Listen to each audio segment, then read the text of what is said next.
សាច់រឿងថ្មីមួយទៀតដែលលោកគ្រូចាត់តាក់សេឡាដែលគាត់បានចាត់តាក់សេឡាដែលគាត់បានចែកម្លែកជាវ័យម្ដងដោយសារសប្តាហ៍មុនគាត់ខលចូលចែកម្លែកជាមួយនឹងបង Fresh ហើយសប្តាហ៍មុនមួយទៀតខលចូលក៏បានចែកម្លែកជាមួយខ្ញុំដែរណាបាទហើយសួរថាខ្ញុំអត់បាន live មិនខ្ញុំដឹងខ្ញុំមើល live ដែរពេលហ្នឹងខ្ញុំមើលដែរបាទខ្ញុំដឹងខ្ញុំខ្លាចយ៉ាងគេគឺសម្លេងសើចសង្ឃឹមថាក្នុង voice នេះมันមានសម្លេងសើចគាត់តទៅទៀតចោះបាទអូខេតោះ3 2 1សូមគ្រប់ដល់បងប្អូនប្រិយមិត្តអ្នកស្ដាប់កម្មវិធី404កម្រងនឹងថ្ងៃហ្នឹងខ្ញុំបាទចតសិលាមានរឿងមួយចង់ចែករំលែកបន្តទៀតខ្មោចយីជីអត់ក្បាលហើយរឿងនឹងដែរវាកើតឡើងនៅក្នុងអំឡុងដែលខ្ញុំជាព្រះសង្ឃក្នុងអំឡុងពេលដែលខ្ញុំបួសខ្ញុំសូមអធិស្ឋានក្នុងរឿងនេះខ្ញុំមិនអាចប្រាប់អំពីខេត្តក៏ដូចជាទីតាំងវត្តឬក៏ជាកន្លែងកាត់ហេតុនឹងបានទេរឿងហ្នឹងវាពាក់ព័ន្ធនឹងអំពើឃាតកម្មកាលខ្ញុំនៅជាព្រះសង្ឃហ្នឹងខ្ញុំគង់នៅវត្តមួយនៅក្នុងខេត្តបាត់ដំបង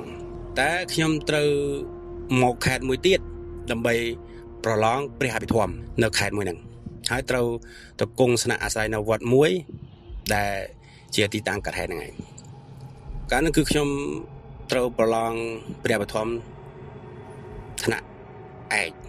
ថ្នាក់ឯកព្រះអភិធម្មមានថ្នាក់តូថ្នាក់ត្រីថ្នាក់ឯកខ្ញុំប្រឡងថ្នាក់ឯកហើយយើងមកនឹងមិនមែនជាយូរថ្ងៃទេខ្ទង់មួយអាទិត្យឬក៏ពេលខ្លះអាចឈានដល់10ថ្ងៃក៏មាននឹងយ៉ាងយូរបំផុតហើយយើងមកប្រឡងនៅក្នុងវត្តមួយហ្នឹងដើម្បីយកសញ្ញាបត្រពាក់ព័ន្ធនឹងខាងអភិធម្មចឹងខ្ញុំរៀបរាប់នៅអំពីបរិវេណកុដដែលខ្ញុំសឹងដែលខ្ញុំបានស្នាក់អាស្រ័យនៅក្នុងវត្តហ្នឹងគឺជំហៀងកុដរបស់ខ្ញុំមានកុដព្រះចៅតិកាគឺក្បែរកុដរបស់ខ្ញុំនោះគឺកុដរបស់ព្រះចៅតិកាมันមែនជាលក្ខណៈកុដអីធំទេគឺជាលក្ខណៈប្រាង្គហៅថាប្រាង្គហើយប្រាង្គនៅក្នុងវត្តទៀតសោតគឺមានម៉ងខ្មោចដែលបងប្អូនពុទ្ធបរិស័ទគាត់ធ្វើប្រាង្គហ្នឹងហើយគាត់បញ្ចុះសាសពអ្នកមានគុណឬក៏បងប្អូនសាច់ញាតិគាត់នៅក្នុងប្រាង្គហ្នឹងហើយព្រះសង្ឃក៏សឹងនៅក្នុងហ្នឹងហើយកុដរបស់ខ្ញុំហ្នឹងមានភ្នោ2ណាភ្នោសងខាងមួយខាងមួយហ្នឹងហើយខ្ញុំក៏សឹងនៅកដាលប្រឡោះភ្នោហ្នឹងហើយវត្តហ្នឹងនៅសឹងក្នុងប្រាង្គហ្នឹង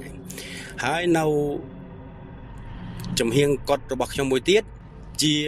បរិវេណរបស់កុដរបស់លោកយេជីណាលោកយេជីដែលក្នុងវត្តនោះដែរមានយេជីគាត់មានយេជីច្រើនណាមានយេជីច្រើនមានខ្ទង់ប្រហែលជា10ទៅ15រូបណាយេជី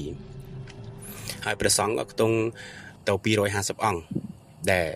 មកពីខេត្តផ្សេងមកប្រឡងនៅខេត្តមួយហ្នឹងហើយក៏ស្នាក់អាស្រ័យនៅវត្តហ្នឹងប៉ុន្តែតាំងក៏ពិតទៅមិនមែនស្នាក់អាស្រ័យតែមួយវត្តហ្នឹងទេយើងស្នាក់អាស្រ័យវត្តផ្សេងទៀតប៉ុន្តែខ្ញុំបាទហ្នឹងគឺស្នាក់នៅវត្តមួយហ្នឹងហើយក្នុងពេលថ្ងៃយើងទៅសាលាដើម្បីមើលមេរៀនឬក៏យើងត្រូវត្រៀមនឹងប្រឡងហើយក្នុងពេលថ្ងៃមួយពេលហ្នឹងគឺខ្ញុំបានស្នាក់អាស្រ័យនៅក្នុងវត្តហ្នឹងចំនួន2ថ្ងៃថ្ងៃទី2ថ្ងៃទី3ថ្ងៃទី3នេះខ្ញុំទៅសាលាតាមធម្មតារហូតដល់ទៅយប់ខ្ទង់ម៉ោង8ទៅ9ហ្នឹងរបាក់យប់ពេលវេលាប៉ុណ្ណឹងខ្ញុំក៏បាននិមន្តត្រឡប់ពីសាលារៀនវិញដើម្បីទៅស្រង់ទឹកស្រង់អីដើម្បីយើងសឹងឬក៏មើលមេរៀនមកផ្លេតគឺយើងសឹងអញ្ចឹងទៅ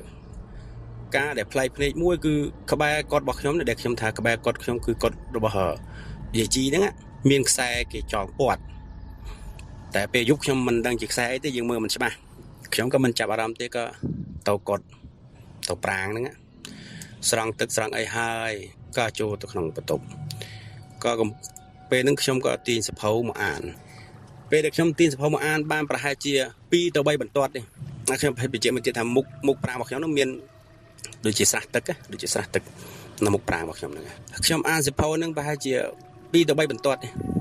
ខ្ញុំក៏ឮដូចជាមានមនុស្សម្នាក់កំពុងតែលាងអ្វីមួយដូចជាលាងចានលាងឆ្នាំងអីចឹងណាឮនៅនឹងមាត់ស្រះហ្នឹងហើយមាត់ស្រះហ្នឹងគឺយើងមានយើងធ្វើជាប្រកាន់ដៃធ្វើជាចដើអីចឹងទៅ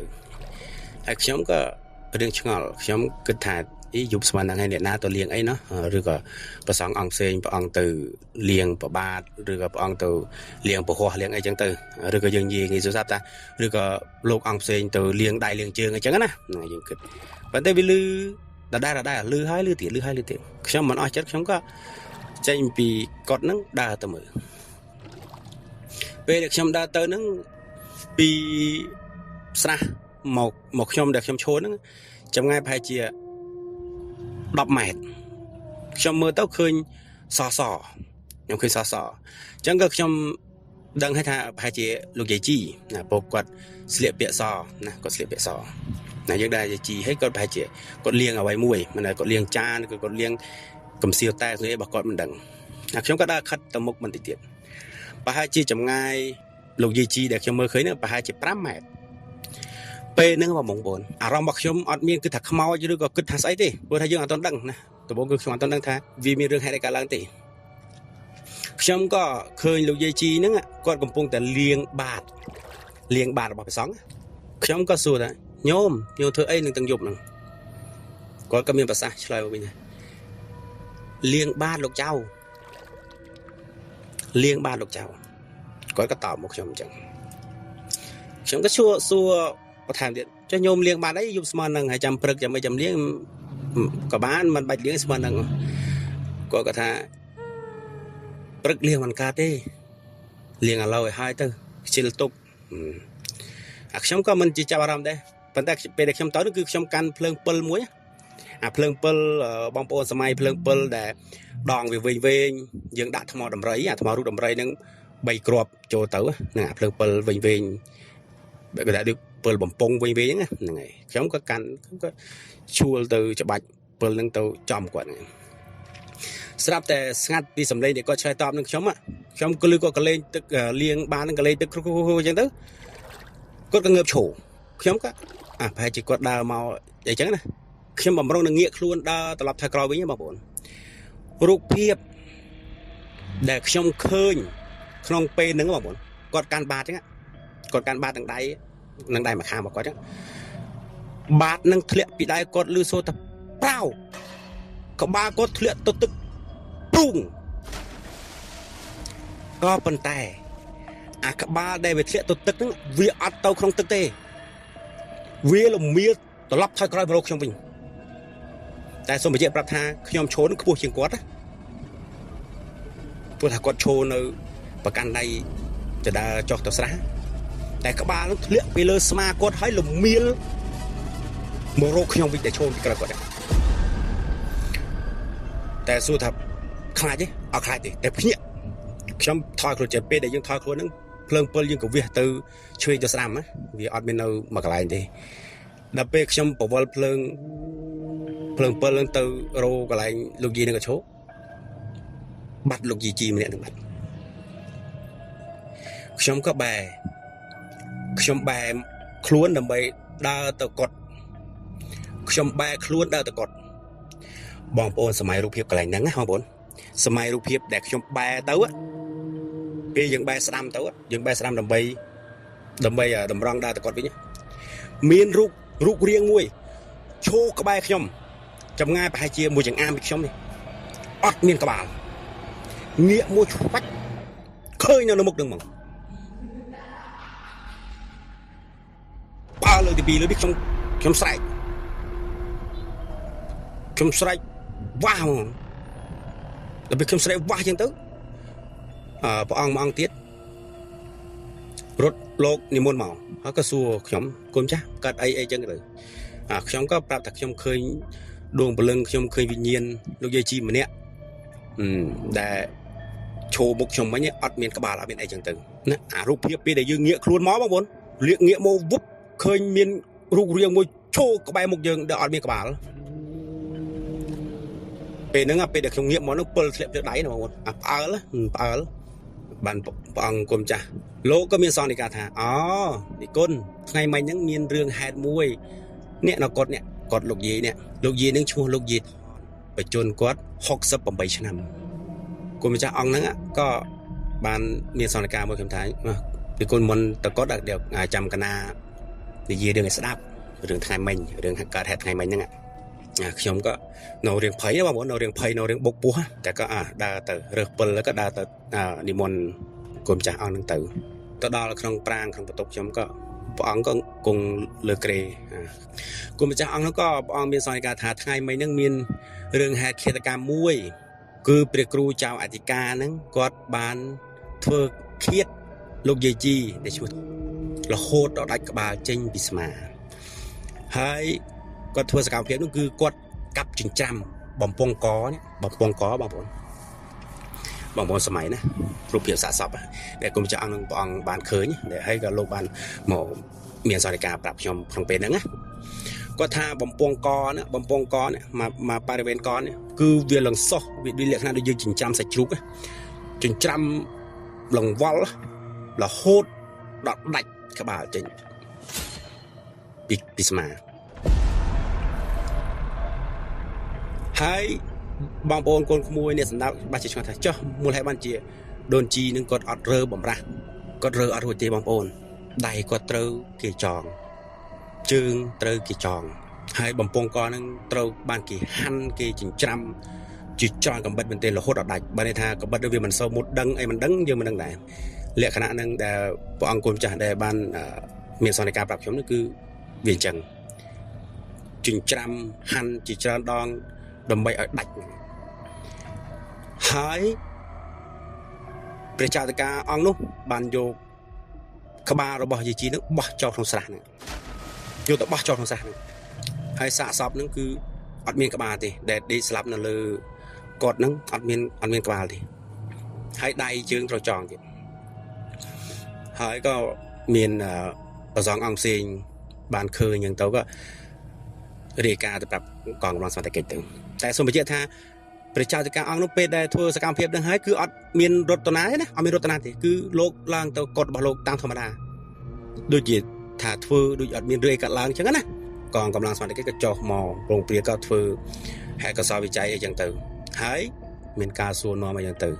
ប៉ុន្តែមូលហេតុអីបានជារុករោគចាប់បានគឺវាពាក់ព័ន្ធនឹងរឿងលុយហៅថាលុយវត្តលុយកសាងព្រោះថាខាងកម្លាំងសមត្ថកិច្ចបានអញ្ជើញគណៈកម្មការនិមន្តព្រះគ្រូចៅអធិការនឹងមកសួរនាំអីចឹងទៅសួរទៅសួរមកក៏ឮថាធ្លាយរឿងថាលោកយាយជីលោកយាយថនគាត់ដឹងរឿងថាលោកគ្រូចៅអធិការនឹងលេបត្របាក់លុយកសាងវត្តដូចជាលុយកឋិនលុយភ្ជុំបិណ្ឌអីចឹងណាលោកបានលេបត្របាក់លុយនឹងយកទៅប្រើប្រាស់ផ្ទាល់ខ្លួនចឹងនិយាយថាយកទៅប្រើប្រាស់ខុសកិច្ចរបស់សង្ឃហ្នឹងហើយអញ្ចឹងក៏លោកគ្រូចៅតកាមួយហ្នឹងគ្រូចៅតកាអង្គហ្នឹងលោកក៏ធ្វើសកម្មភាពហ្នឹងទៅសួរនាំដេញដល់យើងដឹងក៏ចាប់ព្រះគ្រូចៅតកាហ្នឹងធ្វើតាមវិធានវិធីច្បាប់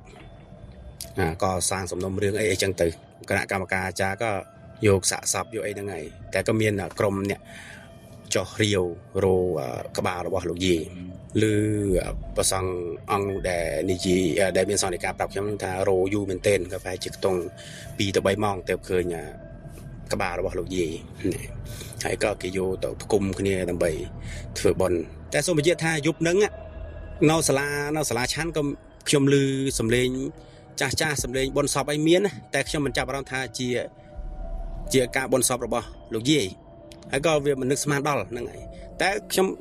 ឃើញថានៅក្នុងសាលាឆាន់ហ្នឹងមានការប្រារព្ធពិធីបុណ្យសពតែយើងអត់ដឹងថាបុណ្យសពអ្នកណារឿងអីយើងអត់ដឹងដោយសារដូចខ្ញុំបញ្ជាក់ពីដំបូងខ្ញុំទៅមកពីសាលាខ្ញុំអត់ដឹងរឿងហ្នឹងហើយដល់ពេលខ្ញុំដឹងរឿងអញ្ចឹងហើយក៏ធូរទៅក៏គង់លើក្រែហ្នឹងដើម្បីរងាប់ឲ្យវាស្ងប់អារម្មណ៍ដែលយើងភ័យខ្លាចដែលយើងផ្អើលមិញហ្នឹងហើយគុំម្ចាស់អង្គនោះក៏មានសន្និដ្ឋានរួចក៏ព្រះអង្គក៏និមន្តទៅកត់លោកវិញទៅខ្ញុំគង់នៅលើក្រែហ្នឹងប្រហែលជា2 ទៅ 3 ម៉ោងយ៉ាងយូរ2 ទៅ 3 ម៉ោងខ្ញុំលើកត់របស់លោកយាយនេះដូចមនុស្សដែលបតាយបតប់គ្នាទុងទាំងលឺខ្លាំងមែនទេបងប្អូនលឺខ្លាំងមែនទេតែខ្ញុំមិនដឹងថាប្រសងអង្គផ្សេងលោកលឺដែរឬក៏មិនខ្ញុំអត់ដឹងទេតែចំពោះខ្ញុំលឺខ្លាំងមែនទេចុះវាជាកត់របស់លោកយាយជាកត់ឈើហ្នឹងហើយជាកត់ឈើមិនមែនជាប្រាង្គដូចកត់របស់ខ្ញុំទេ ហើយលឺធ្លាក់កំសៀវធ្លាក់កៅធ្លាក់អីបែកព្រាវប្រាវអីទៅខ្ញុំក៏អង្គុយរំលឹកហើយក៏សូត្រផ្សាយមេត្តាឧទ្ទិសផលបុណ្យដល់លោកយាយមកសន្ទុះទៅក៏ស្ងាត់ខ្ញុំក៏ចូលទៅក្នុងបន្ទប់ខ្ញុំក៏សឹងទៅខ្ញុំក៏សឹងពេលហ្នឹងគឺសឹងទៅក៏លក់ទៅស្ងាត់ទៅរហូតដល់ព្រឹកខ្ញុំក៏ចេញទៅសាលាតាមធម្មតាខ្ញុំក៏ធ្វើកិច្ចសង្ឃតាមធម្មតាដូចរាល់ដងចឹងហ្នឹងមកក៏ស្រង់ទឹកស្រង់អីហើយក៏ចម្រើនធัวចម្រើនអីមួយសបកចឹងទៅហើយក៏តន្តែងមេរៀនមកប្រាវអីចឹងទៅគង់លើក្រេនៅនឹងមុខនៅនឹងមុខកត់ហ្នឹងអង្គុយឆាន់តែហ្នឹងបងប្អូនដឹងមានរឿងហេតុអីកើតឡើងទេលោកយីគាត់ស្រែកហៅខ្ញុំពីកត់របស់គាត់លោកចៅយកតែអស់លោកចៅខ្ញុំលឺចឹងបងប្អូនលោកចៅយកតែអត់លោកចៅសំឡេងគឺច្បាស់ណាស់មូលហេតុអីបានជាខ្ញុំចាំថាបានជាសំឡេងគាត់ដោយសារមុននឹងគាត់ស្លាប់នឹងគាត់អាសានិយាយចឹងពេលដែលខ្ញុំមកពីសាលាអីគាត់តែងតែសួរនាំខ្ញុំចឹងថាយកតែទៅឆាន់អត់អីអត់ចឹងទៅហើយយប់ហ្នឹងខ្ញុំលឺសំឡេងចឹងលោកចៅយកតែអត់លោកចៅខ្ញុំក៏ធ្វើជាមិនលឺធ្វើជាអីចឹងទៅធ្វើជាអានសភៅអានអីចឹងទៅស្រាប់តែផុតពីសំឡេងហ្នឹងបន្តិចបាតបងប្អូនបាតលោកវាហោះមកពីណាមិនដឹងវាល្ងឹតជុំវិញកត់យើងវាល្ងឹតវាធ្លាក់លើក្រេខ្ញុំនឹងប៉ាវបាតហ្នឹងដឹងវាមកពីខាងណាយើងអត់ដឹងទេព្រោះខ្ញុំកំពុងតែអង្គុយអានសភៅសុកស្រាប់តែបាតហ្នឹងវាធ្លាក់មកលើក្រេប៉ាវក៏ផ្អើលមកសារទៀតចឹងទៅហើយខ្ញុំក៏បាននិយាយថាលោកយាយអើយបើសិនលោកយាយផុតទៅហើយអនិច្ចកម្មទៅហើយក៏សូមមកលោកយាយទៅឲ្យបានស្កប់ចោះហ្នឹងហើយខ្ញុំកណាខ្ញុំក៏សូមឧទ្ទិសផលបុណ្យផលកុសលដែលបានបួសបានរៀនបានសាងក្រមក៏សូមឧទ្ទិសផលបុណ្យផលកុសលដល់លោកយាយឲ្យលោកយាយទៅកាន់សុគតិភពអញ្ចឹងទៅស្ងាត់បន្តិចខ្ញុំក៏នៅតែអានបន្តព្រោះថាវាជិតដល់វគ្គបញ្ចប់ហើយវាជិតដល់ថ្ងៃបញ្ចប់ហើយក៏អានសុកលឺមានសំឡេងទឹកប្រងអាលក្ខណៈដូចជាមនុស្សលោតទឹកលឺសូប្រងយ៉ាងទៅខ្ញុំក៏បវល់ពិលច្បាច់មើលទឹកអត់មានអាលោកទេទឹកស្ងាត់ជ្រាបស្រាប់តែមួយសន្ទុះខ្ញុំលឺសំឡេងលោកយាយថងក៏ស្រែកបំរើទៀតដែលសំឡេងនេះស្រែកខ្លាំងមែនទែនសំឡេងមនុស្សចាស់ហើយស្រែកខ្លាំងមែនទែនកុំសម្លាប់អញ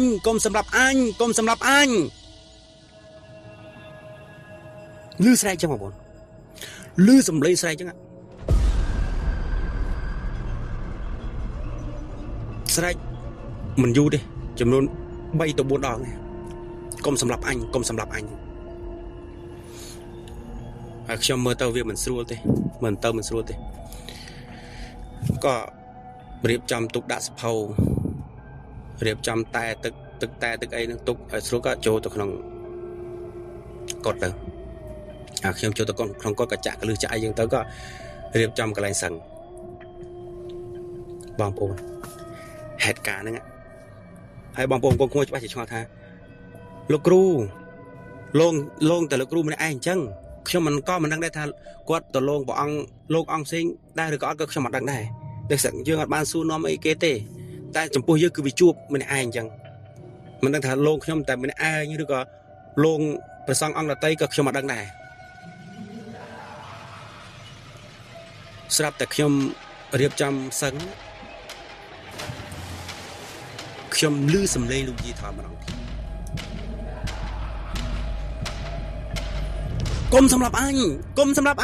កុំសម្លាប់អញលឺសំឡេងនឹងម្ដងទៀតខ្ញុំក៏មេត្តាធម៌ក្នុងចិត្តចឹងទៅសូត្រផ្សាយមេត្តាអីចឹងទៅរហូតដល់សឹកលក់ចឹងទៅក៏អស់កម្លាំងបងប្អូនព្រឹកឡើងមកម៉ោង 4 ម៉ោង 5 យប់ទឿនមកក៏តន់ទឹកតន់អីរួយក៏អស់កម្លាំងអត់មានកម្លាំង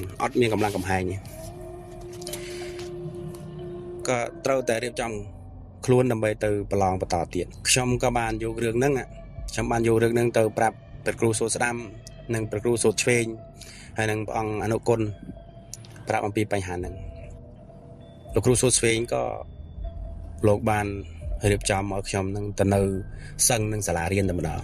សាលារៀនដែលខ្ញុំត្រូវប្រឡងហ្នឹងព្រោះថាបញ្ហាហ្នឹងវាជួបសួរថាព្រះសង្ឃក៏ត្រូវខ្មោចលោកដូចគ្នាហ្នឹងហើយប៉ុន្តែធ្វើម៉េចយើងត្រូវតែយកបញ្ហាហ្នឹងដើម្បីទូលពិតដល់ទៅព្រះគ្រូសូត្រស្ដាំនិងព្រះគ្រូសូត្រឆ្វេងហ្នឹងហើយខ្ញុំក៏បានបន្ទប់ថ្មីបានកន្លែងថ្មីក៏រៀបចំសពុតស្បង់ជពោនឹងសភៅប៊ិចអីហ្នឹងដើម្បីទៅគង់វត្តផ្សេងហ្នឹងទៅហ្នឹងហើយខ្ញុំក៏ចេញទៅនៅវត្តដែលខ្ញុំត្រូវប្រឡងហ្នឹងឯងហើយក៏ស្ងាត់ទៅខ្ញុំក៏មិនដឹងរឿងហេតុអីផ្សេងទៀតទេហើយរហូតដល់ខ្ញុំប្រឡងចប់ខ្ញុំក៏ត្រឡប់ទៅបាត់ដំបងវិញខ្ញុំក៏ត្រឡប់ទៅបាត់ដំបងវិញហើយរឿងហេតុអីផ្សេងទៀតនោះក៏ខ្ញុំអត់ដឹងដែរខ្ញុំអត់ដឹងថាវាមានរឿងហេតុអីបន្តទៀតគឺខ្ញុំអត់ដឹងទេខ្ញុំប្រឡងរួចខ្ញុំក៏ត្រឡប់ទៅវិញទៅរឿងនេះក៏វាមានតែប៉ុណ្ណឹងរឿងនេះវាមានប៉ុណ្ណឹងបងប្អូនកូនក្មួយត្រង់ត្រាប់សម្ដាប់ដោយការពិចារណាតែខ្ញុំកណាខ្ញុំបាទចិត្តតាសិលាសូមបញ្ជាក់ប្រាប់ថារឿងនេះជារឿងពិតហ្នឹងហើយខ្ញុំបញ្ជាក់ប្រាប់ថារឿងដែលខ្ញុំចែករំលែកទៅមួយគឺជារឿងពិតព្រោះថាខ្ញុំមិនដឹងជានិពន្ធឬក៏តបតែងឬក៏និយាយកុហកឬក៏ប្រឌិតរឿងនេះឡើងមកដើម្បីអ្វីឬក៏ផលប្រយោជន៍អ្វីគឺដូចរោផលប្រយោជន៍ឲ្យឃើញទេប៉ុន្តែការនិយាយនេះគឺការចែករំលែកឲ្យបងប្អូនកូនក្មួយបានស្ដាប់រឿងពីអតីតកាលពាក់ព័ន្ធនឹងអបិយជំនឿពាក់ព័ន្ធនឹងអមនុស្សពាក់ព័ន្ធនឹងពពួកព្រះវិសាយ៉ាងទៅអញ្ចឹងជាចុងក្រោយនេះខ្ញុំបាទចិត្តសិលាសូមប្រម៉ែប្រមុំពូតផ្ដុំនៅកងការមហាកុសលដែលខ្ញុំបាទចិត្តសិលាបានសាងអំពីអតីតជាតិក្តីអំពីការសាងភ្នោះក្តីអំពីការជួយសង្គ្រោះក្តីអំពីការធ្វើបុណ្យកុសលទាំងឡាយណាក្តីក៏សូមប្រម៉ែប្រមូលពូតផ្ដុំនៅកងការមហាកុសលនោះក៏សូមគោរពឧទ្ទិសដល់បុព្វការីជនក៏ដូចជាសូមគោរពឧទ្ទិសដល់ដួងវិញ្ញាណក្ខន្ធវីរៈបរិសខ្មែរកម្ពុជាដែលបានលះបង់កន្លងមកសូមឲ្យលោកម្ចាស់ទាំងអស់វីរៈកងទ័ពទាំងអស់ទទួលបានផលលានិសង្ឃដែលខ្ញុំកណាខ្ញុំបាទចិត្តសិលាឧទ្ទិសជូននេះបានគ្រប់គ្នាឲ្យបានស្មើគ្នាទៅហងហើយមួយទៀតក៏សូមគោរពអរគុណដល់កម្មវិធី404គម្រោងដែលតែងតែផ្ដល់ឱកាសនិងកិត្តិយសដល់ខ្ញុំបាទជាបន្តបន្ទាប់ក្នុងការចែករំលែកសាច់រឿងក្នុងការចែករំលែកផ្នែកគំនិតល្អក៏ដូចជាមានការផ្ដល់ឱកាសឲ្យខ្ញុំបានសំណេះសំណាលបានធ្វើឲ្យបងប្អូនកូនមួយខ្លះស្គាល់ខ្ញុំស្រឡាញ់របាំខ្ញុំហើយនឹងគោរពអរគុណដល់លោកប្អូនអធិការដែលជាវិធីកឆ្នើមក្នុងកម្មវិធី404ឬក៏កម្មវិធីផ្សេងទៀតឬដំណឹងថាជា CEO ណាបាត់ដៃអាសាអឹមហ្នឹងហើយអញ្ចឹងក៏សូមឲ្យលោកប្អូនទាំងអស់គ្នាណាទាំងលោកប្អូនសូស្ដាំក្តីទាំងលោកប្អូន fresh ក្តីទាំងលោកប្អូនអធិការក្តីហើយនឹងបងប្អូនកូនក្មួយក្រុមការងាររបស់កម្មវិធីទាំងអស់ក្តីហើយនឹងម្ចាស់ឧបត្ថម្ភកម្មវិធីទាំងអស់ក៏សូមឲ្យជួបប្រទះតែសេចក្តីសុខសេចក្តីចម្រើនធ្វើអ្វីឲ្យបានសម្រេចដោយក្តីបំណងប៉ងប្រាថ្នាកុំឲ្យមានសត្រូវណាមួយឆ្លៀននេះប៉ុនប៉ងយីធ្វើបាបឡើយដូច្នេះហើយពីខ្ញុំបាទចិត្តសិលាមានតែម្រាមដៃ10សូមជូនពរអ្នកទាំងអស់ដែលខ្ញុំបានរំលឹកឈ្មោះអំបញ្ញនេះក៏សូមឲ្យទទួលបានផលបុណ្យផលកុសលឲ្យបានស្មើគ្នាចុងបញ្ចប់នេះខ្ញុំបាទចិត្តសិលាសូមគោរពអគុណសូមគោរពលាបាយអូខេសាធុក៏មិញប្រហែលអ្នកលើតែបានម៉ៃអូខេអ្នកនរគ្នាបានស្ដាប់នៃសាច់រឿងមួយទៀតហើយដែលសាច់រឿងនេះគឺលោកគ្រូចិត្តសិលាបានចែកម្លែកជាមួយនឹងសាប់ណែថ្មីនិងសាច់រឿងថ្មីដែលព្រះសង្ឃគាត់កັບកេងលុយវត្តហើយយាយជីដឹងក៏បានទៅបានន័យថាដូចជាកុំនិយាយពាក្យហ្នឹងខ្លាច Facebook ចាប់អូខេបានន័យថាទៅសម្លេះលោកយាយជីខ្ញុំអត់និយាយចំតែវាប្រហែលជាពាក្យនេះសម្លេះវាដូចអក្រក់ស្ដាប់ពេកមើលថាធ្វើឃាតអីអត់បានទេខ្លាច page វាអត់ recommend ណាខំវាថាអាន8 10បូកបើយើងនិយាយពាក្យចឹងអញ្ចឹងសង្ឃឹមថាអ្នកនរយល់បានន័យថាទៅ ចុចលោកយាយជីរហូតដល់អញ្ចឹងទៅណាអញ្ចឹងសង្ឃឹមអ្នកណោះយល់បាទតែខឹកហ្នឹងពិបាកដល់ក្រុមហ៊ុន Facebook វិញទេវាស្រាវជ្រាវណាអូខេឥឡូវសុំចំណងជើងម្នាក់មួយណាបាទបងភីចំណងជើងដែរចំណងជើងពីខ្ញុំទៅវាមានអាពាក្យដែលគេហាមនិយាយហ្នឹងបាទឆ្នៃយើឆ្នៃនិយាយចេញហើយបើខ្ញុំលោកសង្ឃលោកយាយជី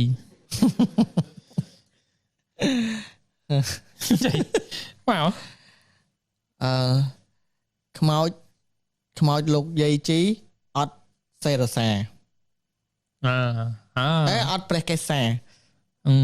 សេរសាសក់ឯងកេសាបានក្បាលអូខេហើយអ្នកនរគ្នាដឹងមិនអត់ចឹងទីទៀតយើងនឹងប្រាប់អ្នកនរគ្នាឥឡូវអត់ប្រាប់ទេយើងនិយាយគ្នាលេងបន្តិចចឹង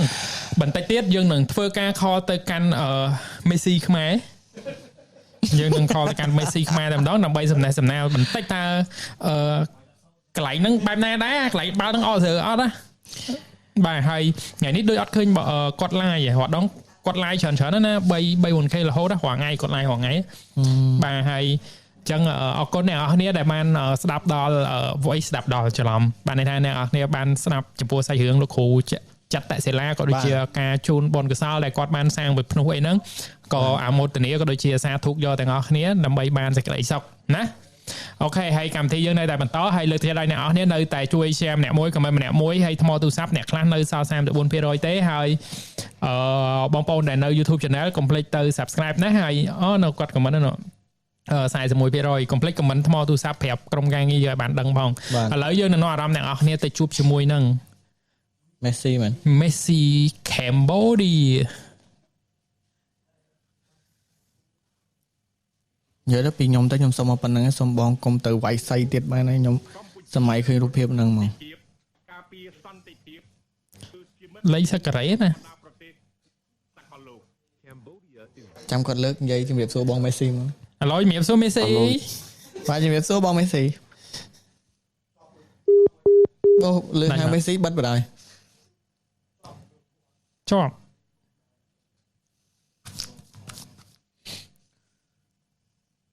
ឥឡូវជំរាបសួរបងបាទលើច្បាស់ហើយបងឥឡូវជំរាបសួរបងបាទលើច្បាស់ហើយបងលេខគាត់ក្រេមួយហ្នឹងមែនប្រហែលច្រឡំហ៎ក្រេមួយកតុយនោះមិនស្ដាប់អត់បានមានអារម្មណ៍សលេងដូចគាត់គេងមិញគេងគាត់មកនេះគាត់ទៅងើបនោះឥឡូវជំរាបសួរបងជំរាបសួរបងដាវបងអត់លឺអត់ឯកឧត្តមមានប្រសាសន៍មានណាខ្ញុំនិយាយដែរបើឯងលឺខ្ញុំអត់ចាម៉ៃអត់ចូលតែដឹងលឺអត់បងឡូបងដែរបងលឺឯងបងបាយឆាតប្រាប់គាត់តិចពុកកណិចឡើងវិញតិចអូខេបងភីនិយាយទឹកនិយាយមួយគ្នាយើងលេងតិចទៅបាទនឹង Bluetooth អូខេបាទអ្នកទាំងអស់គ្នាឥឡូវយើងកំពុងតែព្យាយាមតាក់ទងទៅ Messi ខ្មែរហើយតែប្រហែលជាដោយសារតែបារមីគាត់ខ្លាំងពេលដែលយើងតាក់ទងទៅចង់សួរនាំរឿងពាក់ព័ន្ធមួយកីឡាគឺពិបាករអួលយកតែម្ដងគឺរាល់ដងគឺច្បាស់និយាយស្ដាប់គ្នាបានតែលើកនេះគឺពីរបីដងហើយស្ដាប់គ្នាបានទេបាទអញ្ចឹងក៏លើយើងនិយាយសុំ speak មួយហើយឥឡូវនេះក្រុមការងារបច្ចេកទេសរបស់យើងទាំង team media ទាំង team VT media និង team ប៉ាត្រូនផ្ទាល់កំពុងតែស្វះស្វែងមែនតើគឺរត់ខ្វែងជើងគ្នាប៉ុណ្ណឹងដើម្បីតែកំពុងដោះស្រាយបញ្ហាសេវានេះដើម្បីឲ្យ Messi ខ្មែររបស់យើងបានមកចែករំលែកបទពិសោធន៍ដែលយើងបានឃើញលើ social media តាក់ទងនៅជុំវិញការលេងកីឡារបស់គាត់ខ្ញុំឃើញតែទាត់បាល់ទេតែអធិការថាធ្លាយទៅឃើញរហូតដល់វាយបាល់ផ្ទះទៀតអញ្ចឹងខ្ញុំអត់រំពឹងថាឃើញគាត់វាយសៃទៀតទេ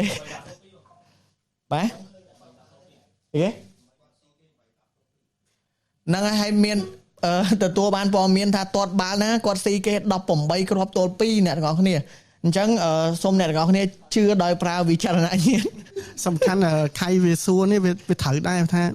គាត់ស៊ីគេ8 10ហ្នឹងចុះខាងមួយទៀតហ្នឹងគេលេងដល់កម្រិតណាតែសង្ឃឹមថាបងដាវនឹងមិនធ្វើរឿងអភិនិហាទៅកាន់ក្រុមមួយក្រុមទៀតដែលជាដៃគូរបស់គាត់ណាព្រោះច្រើនមែនតើអ្នកនរគ្នា18ទល់2មិនលេងសើចណា18ទល់2ស្ទើរតែ 45នាទីហ្នឹងមិនបាច់បានរត់មកឈរពេលនឹងទីមកបាន8 10បាន8 10មិន8 10គ្រាប់ទល់2 8 10ទល់2 8 10ទល់2មិនលេងសើចណាឈរតែទាត់ក៏បញ្ចូលហ្គោលហ្នឹងក៏ហត់ដែរចុះមានសលេងយ៉ាងណាឥឡូវមានសួរបងជើងទាសុកខ្មែរឥឡូវបងជំរាបសួរលើវិញណាបងលើឲ្យបងអរគុណបងអញ្ចឹងសូមនិចណែបងណាបងជំរាបសួរបងមេស៊ីឥឡូវខ្ញុំមកដល់ចិត្តនេះបើថាតតបាល់ក៏តតចង់ស្អែកឡើងឆ្លៀតទៅលេងបាល់ទះទៀតគិតអីណាអត់ទេលេងក្តៅសាច់ដុំតាព្រោះខានលេងចង់10ឆ្នាំជាងហើយក្តៅសាច់ដុំទៀតបងហើយបងប្អូនក្រុមការងារគាត់មានចម្ងល់មែនតើថាបានតំណែងព័ត៌មានមកថាមួយថ្ងៃ CK 18ទល់2ហ៎បងថ្ងៃទី1 18ទល់2ថ្ងៃទី2 15ទល់2អូយព័ត៌មានយើងដឹងមកគ្រប់ទៀតថ្ងៃទី2 15ទល់2តែចង់សួរបងបញ្ជាក់ថាបងលេងដោយប្រើសមត្ថភាពជើងធម្មតាឬបងធ្វើអំពើដែរអត់ទេលេងសមត្ថភាពធម្មតាអីមើលគីតែហេតុអីបានបងបញ្ចេញតែរូបភាពយើងចងាប់ចងល់ជាមួយសណាញ់អត់បញ្ចេញរូបភាពពេលតតចូលកូនហ្មងពេលតតចូលកូនណាអ្នកថតអត់នៅគាត់អាឡ័យជាប់ទៅបុកវិជាតែអញ្ចឹងទៅយើងលេងតាមនឹងទៅហើយអាអ្នកថតជាប់ហ្នឹងអ្នកដែលគាត់កំពុងតែអង្គុយថតលេងទេគាត់ថតពេលមេឃភ្លៀងស្នាអត់មានផ្ទះបាញ់ដូចគេកាលបងក្តីស្នាហើយកាលនោះគោលន់ផ្ទះបាញ់ដែរនិយាយទៅខ្ញុំកំពុងអង្គុយឆ្ងល់ដូចគ្នាបងបើសិនជា18ទល់2ហ្នឹងស្ទើរតែលេងស្តង់ដា90នាទីហ្នឹងមិនបាច់រត់ទេឈរតតពេលទាំងទីមក18គ្រាប់មកទៅនិយាយទៅគូខាងជើងខាងដៃគូយើងហ្នឹងយើងមកដែរហ្នឹងអត់ទេមានអារម្មណ៍មកបិទមកបាំងលេងឃើញបាល់ហ្នឹងយល់គាត់អត់ហ៊ានរត់មួយខ្ញុំណាគាត់ហ៊ានរត់មួយខ្ញុំទេមានណាដមកហៀងអីចោលហើយអូខេបងណាហើយអញ្ចឹងគិតថាខ្លួនឯងសមនឹងកីឡាតតបាល់ទេទៅស័កសមដែរបើតាមមើលសមត្ថភាពអីស័កសមដែរស័កសមដែរហេខ្មែរតតមួយវៀតណាមថ្ងៃណាខ្មែរតតមួយវៀតណាមអត់ទេខ្ញុំអត់ចង់មើលខ្ញុំចង់មើលកីឡាហ្នឹងហើយហើយចុះសម្រាប់កីឡាបាល់ទះវិញគិតថាខ្លួនឯងស័កសមហ៎បងស័កសមប៉ុន្មាន%បើបាល់ទះទៅស័កសមទៀតព្រោះហ្នឹងតែយើងកម្ពស់យើងវាទៀបតែយើងអាចលេងបានអញ្ចឹងកម្ពស់ទៀបមិនបានស័កសមត្រូវលោតបលេកម្ពស់វិញផងយើងលោតបានដោយសារអីគាត់បាល់យើងទៅបញ្ចុះគុំទាំងអស់ពួកបាល់លេងយកទៅលេងបាល់ខាងយើងតោតសវីអី2តោននេះអញ្ចឹងណាតែបន្ថែមតិចបងមានបំណងថានឹងទៅលេងវាយសីអីទៀតទេបងនិយាយរួមឲ្យតែប្រភេទកីឡាគឺត្រូវទៅលេងទាំងអស់ឲ្យស្គាល់បងទុកកីឡាមួយទុកឲ្យខ្ញុំលេងតែខ្ញុំទៅមួយថ្ងៃលេងរួចហើយឥឡូវទុកបុកវិញ្ញាខ្ញុំក៏បានដែរតែបើលេងកីឡាលេងកុំឲ្យបុកវិញ្ញាមួយទៀតបុកវិញ្ញាលេងរាល់ថ្ងៃហើយហើយចាំវីដេអូអញ្ចឹងបញ្ចេញជាសាធារណៈរួចខ្ញុំពងអត់យល់អត់ទេគាត់ឃើញយើងកំ plai ខ្លួនឯងកាប់ប៉ុន្តែមុនលេងថ្ងៃហ្នឹងអស់ហើយពេលហ្នឹងអស់ដូចជា 5-6 កំប៉ុងហើយហើយគេហៅចូលលេងអាបាល់ទៅដល់ណានៅមកឆ្លៀតមកក្រោយនៅតាក់មួយសំណាញ់ទៀតណាគេបងជាប់ឲ្យដូចត្រីហ្នឹងឥឡូវខលមកហ្នឹងខលមកសុភារឿងបាល់ឬក៏ឲ្យនិយាយសាច់រឿងដូចចង់មកចង់និយាយសាច់រឿងមួយនិយាយឯងប៉ុន្តែខ្ញុំវាអត់ចិត្តកុំឲ្យឃើញខ្ញុំរូបភាពបែបហ្នឹងលើបណ្ដាញសង្គមទៀតមានអាវីដេអូកុំឲ្យមានរូបភាពបែបហ្នឹងលើបណ្ដាញសង្គមទៀតយ៉ាត់ថៃឃើញថ្ងៃតតឡោយកទៅបាត់ហ៎តែដល់ខ្មែរអត់ទៅមានណាគេលេងតតបាត់ដូចខ្ញុំទេចានេះដូចគេបងសណាញ់ត្រីឲ្យជាប់នៅហ្នឹងទៅណារួចអញ្ញាកដាក៏មានលើកាត់ក្រហមកាត់គ្រឿងអីមិនហ៊ានទេចង់និយាយរួចពីសណាញ់ហើយតែមកវិញមួយសាទៀតគាត់អត់សណាញ់គេដែរបើនៅចង្អាយមេឃគាត់តតខោបាល់ហើយគាត់គ្នាទៅសណាញ់តែគាត់អត់សណាញ់គាត់ធ្លាក់លូណាមកតង់ជាប់សណាញ់ទៀតអើយអញ្ចឹងអត់ទេពីខ្ញុំទៅអត់មានអីទេគ្រាន់តែសង្ឃឹមមិនមានរូបភាពបែបហ្នឹងលើបណ្ដាញសង្គមស្រុកខ្មែរយើងទៀតអរគុណ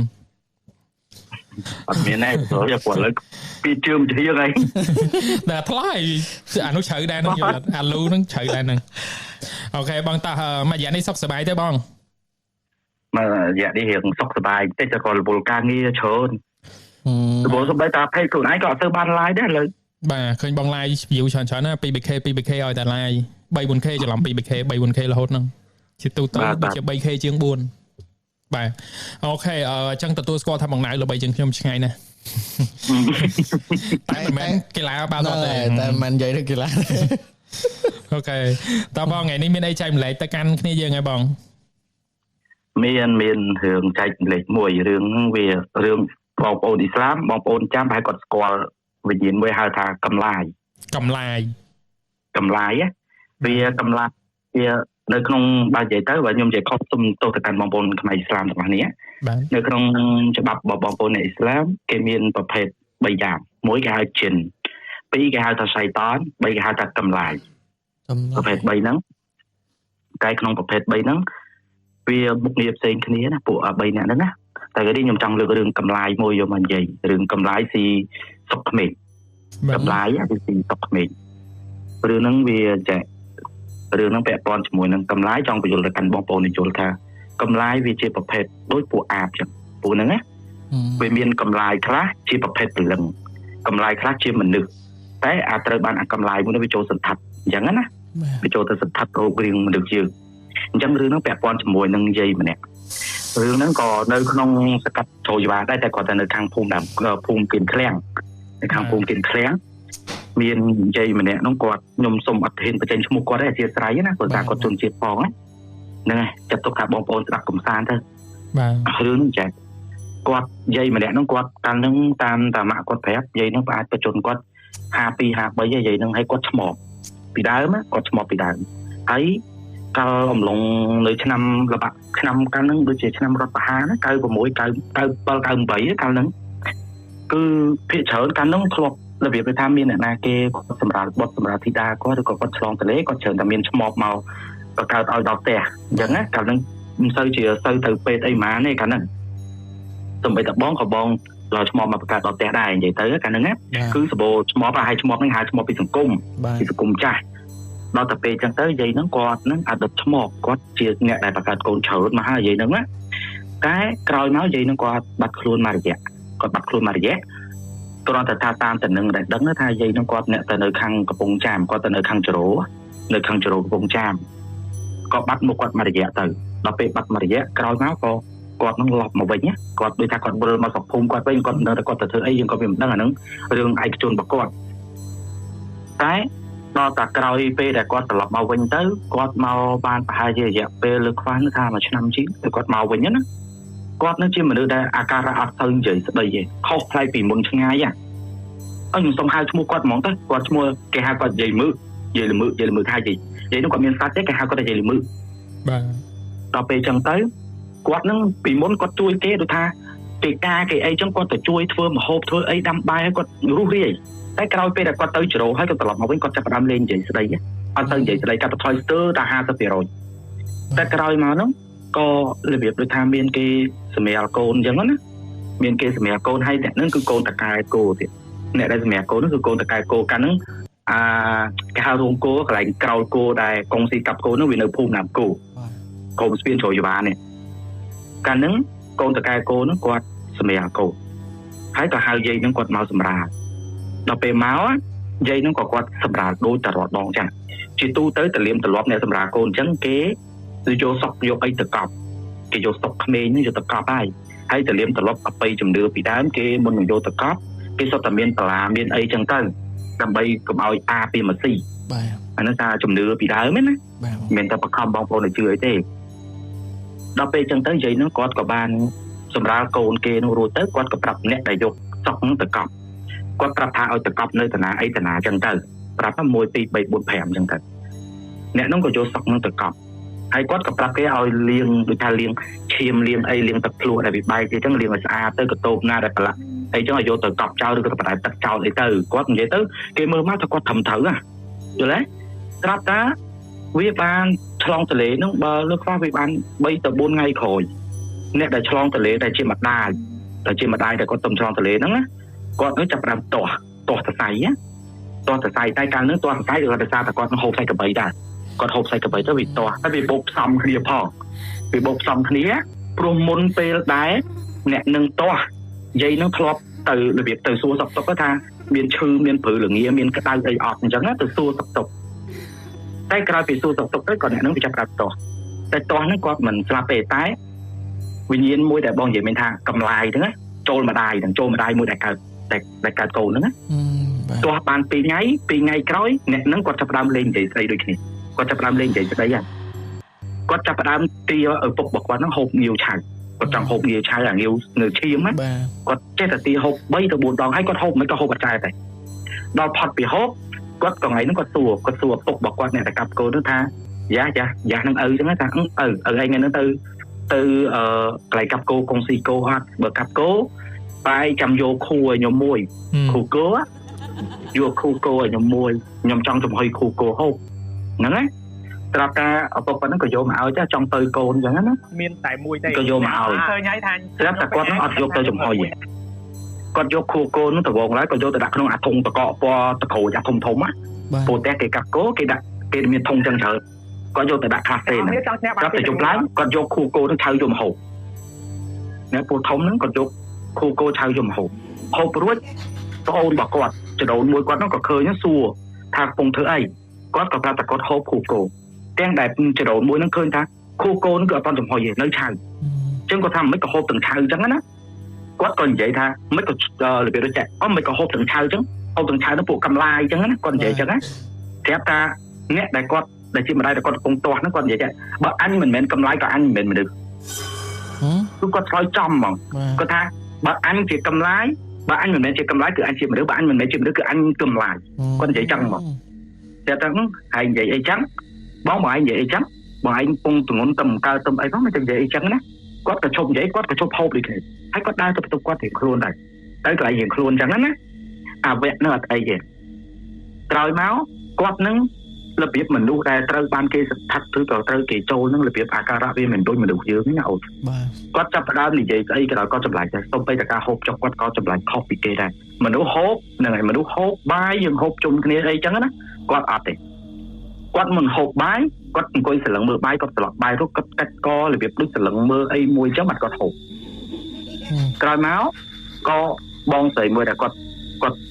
កំការកោតហើយទាំងមួយដែលត្រូវកម្លាយចូលហ្នឹងណាគាត់ហ្នឹងក៏ប្រាប់ថាថ្ងៃហ្នឹងគាត់អត់ចង់សម្រានអត់ចង់គេចិត្តប្តីគាត់ទេ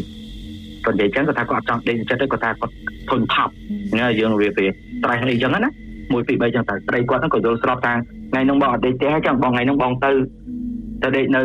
កន្លែងកងស៊ីចឹងក៏ទុកប្រពន្ធគាត់ឲ្យនៅហ្នឹងស្រាប់តែយកឡើងផ្ទះគាត់ហ្នឹងគឺផ្ទះគាត់គឺមានអាធុងក្រហមដែលបងនិយាយមានអាធុងតក្រូចណាគេដាក់នៅខាងក្រោយផ្ទះហើយខាងក្រោយផ្ទះគាត់ហ្នឹងគឺចាក់សា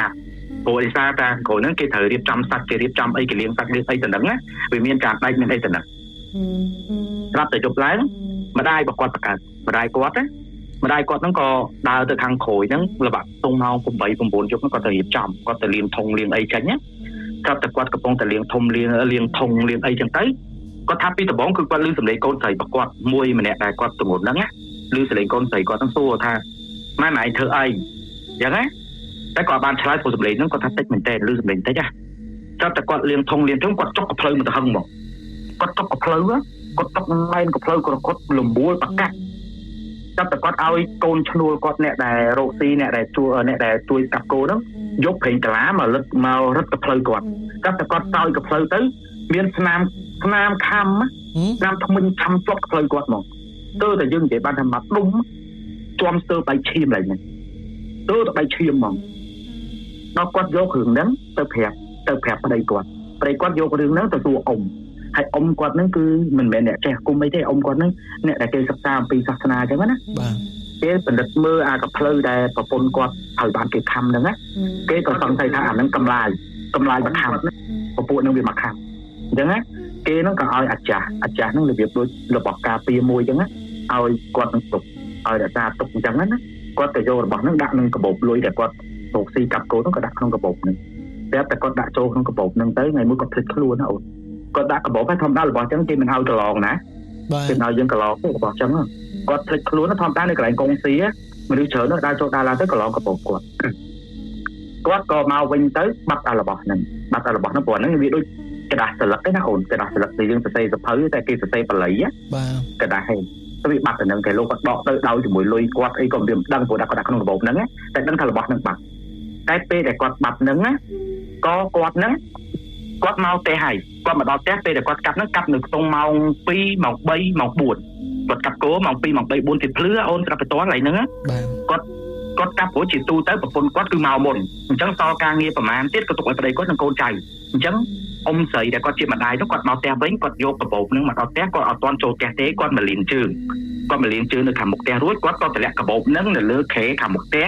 គាត់ទៅគាត់ដើរចូលទៅក្នុងផ្ទះបញ្ជាក់ពេលហ្នឹងមិនមែនមានតែគាត់ម្នាក់ទេមានកូនគាត់ម្នាក់ទៀតហើយនឹងឈ្នួលគាត់ទៅនៅហ្នឹង 2-3 នាក់ទៀតនិយាយទៅ 4-5 នាក់ដែលនៅទាំងអស់គ្នាគាត់ក៏ដាក់កាបូបហ្នឹងនៅហ្នឹងហើយគាត់ដើរចូលទៅខាងក្នុង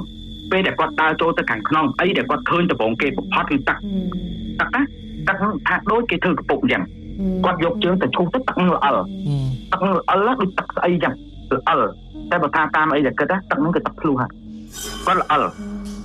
គាត់ក៏ស្រែកហៅគេថាព្រោះឯងទឹកស្អីហ្នឹងមកជូតអញ្ចឹងណា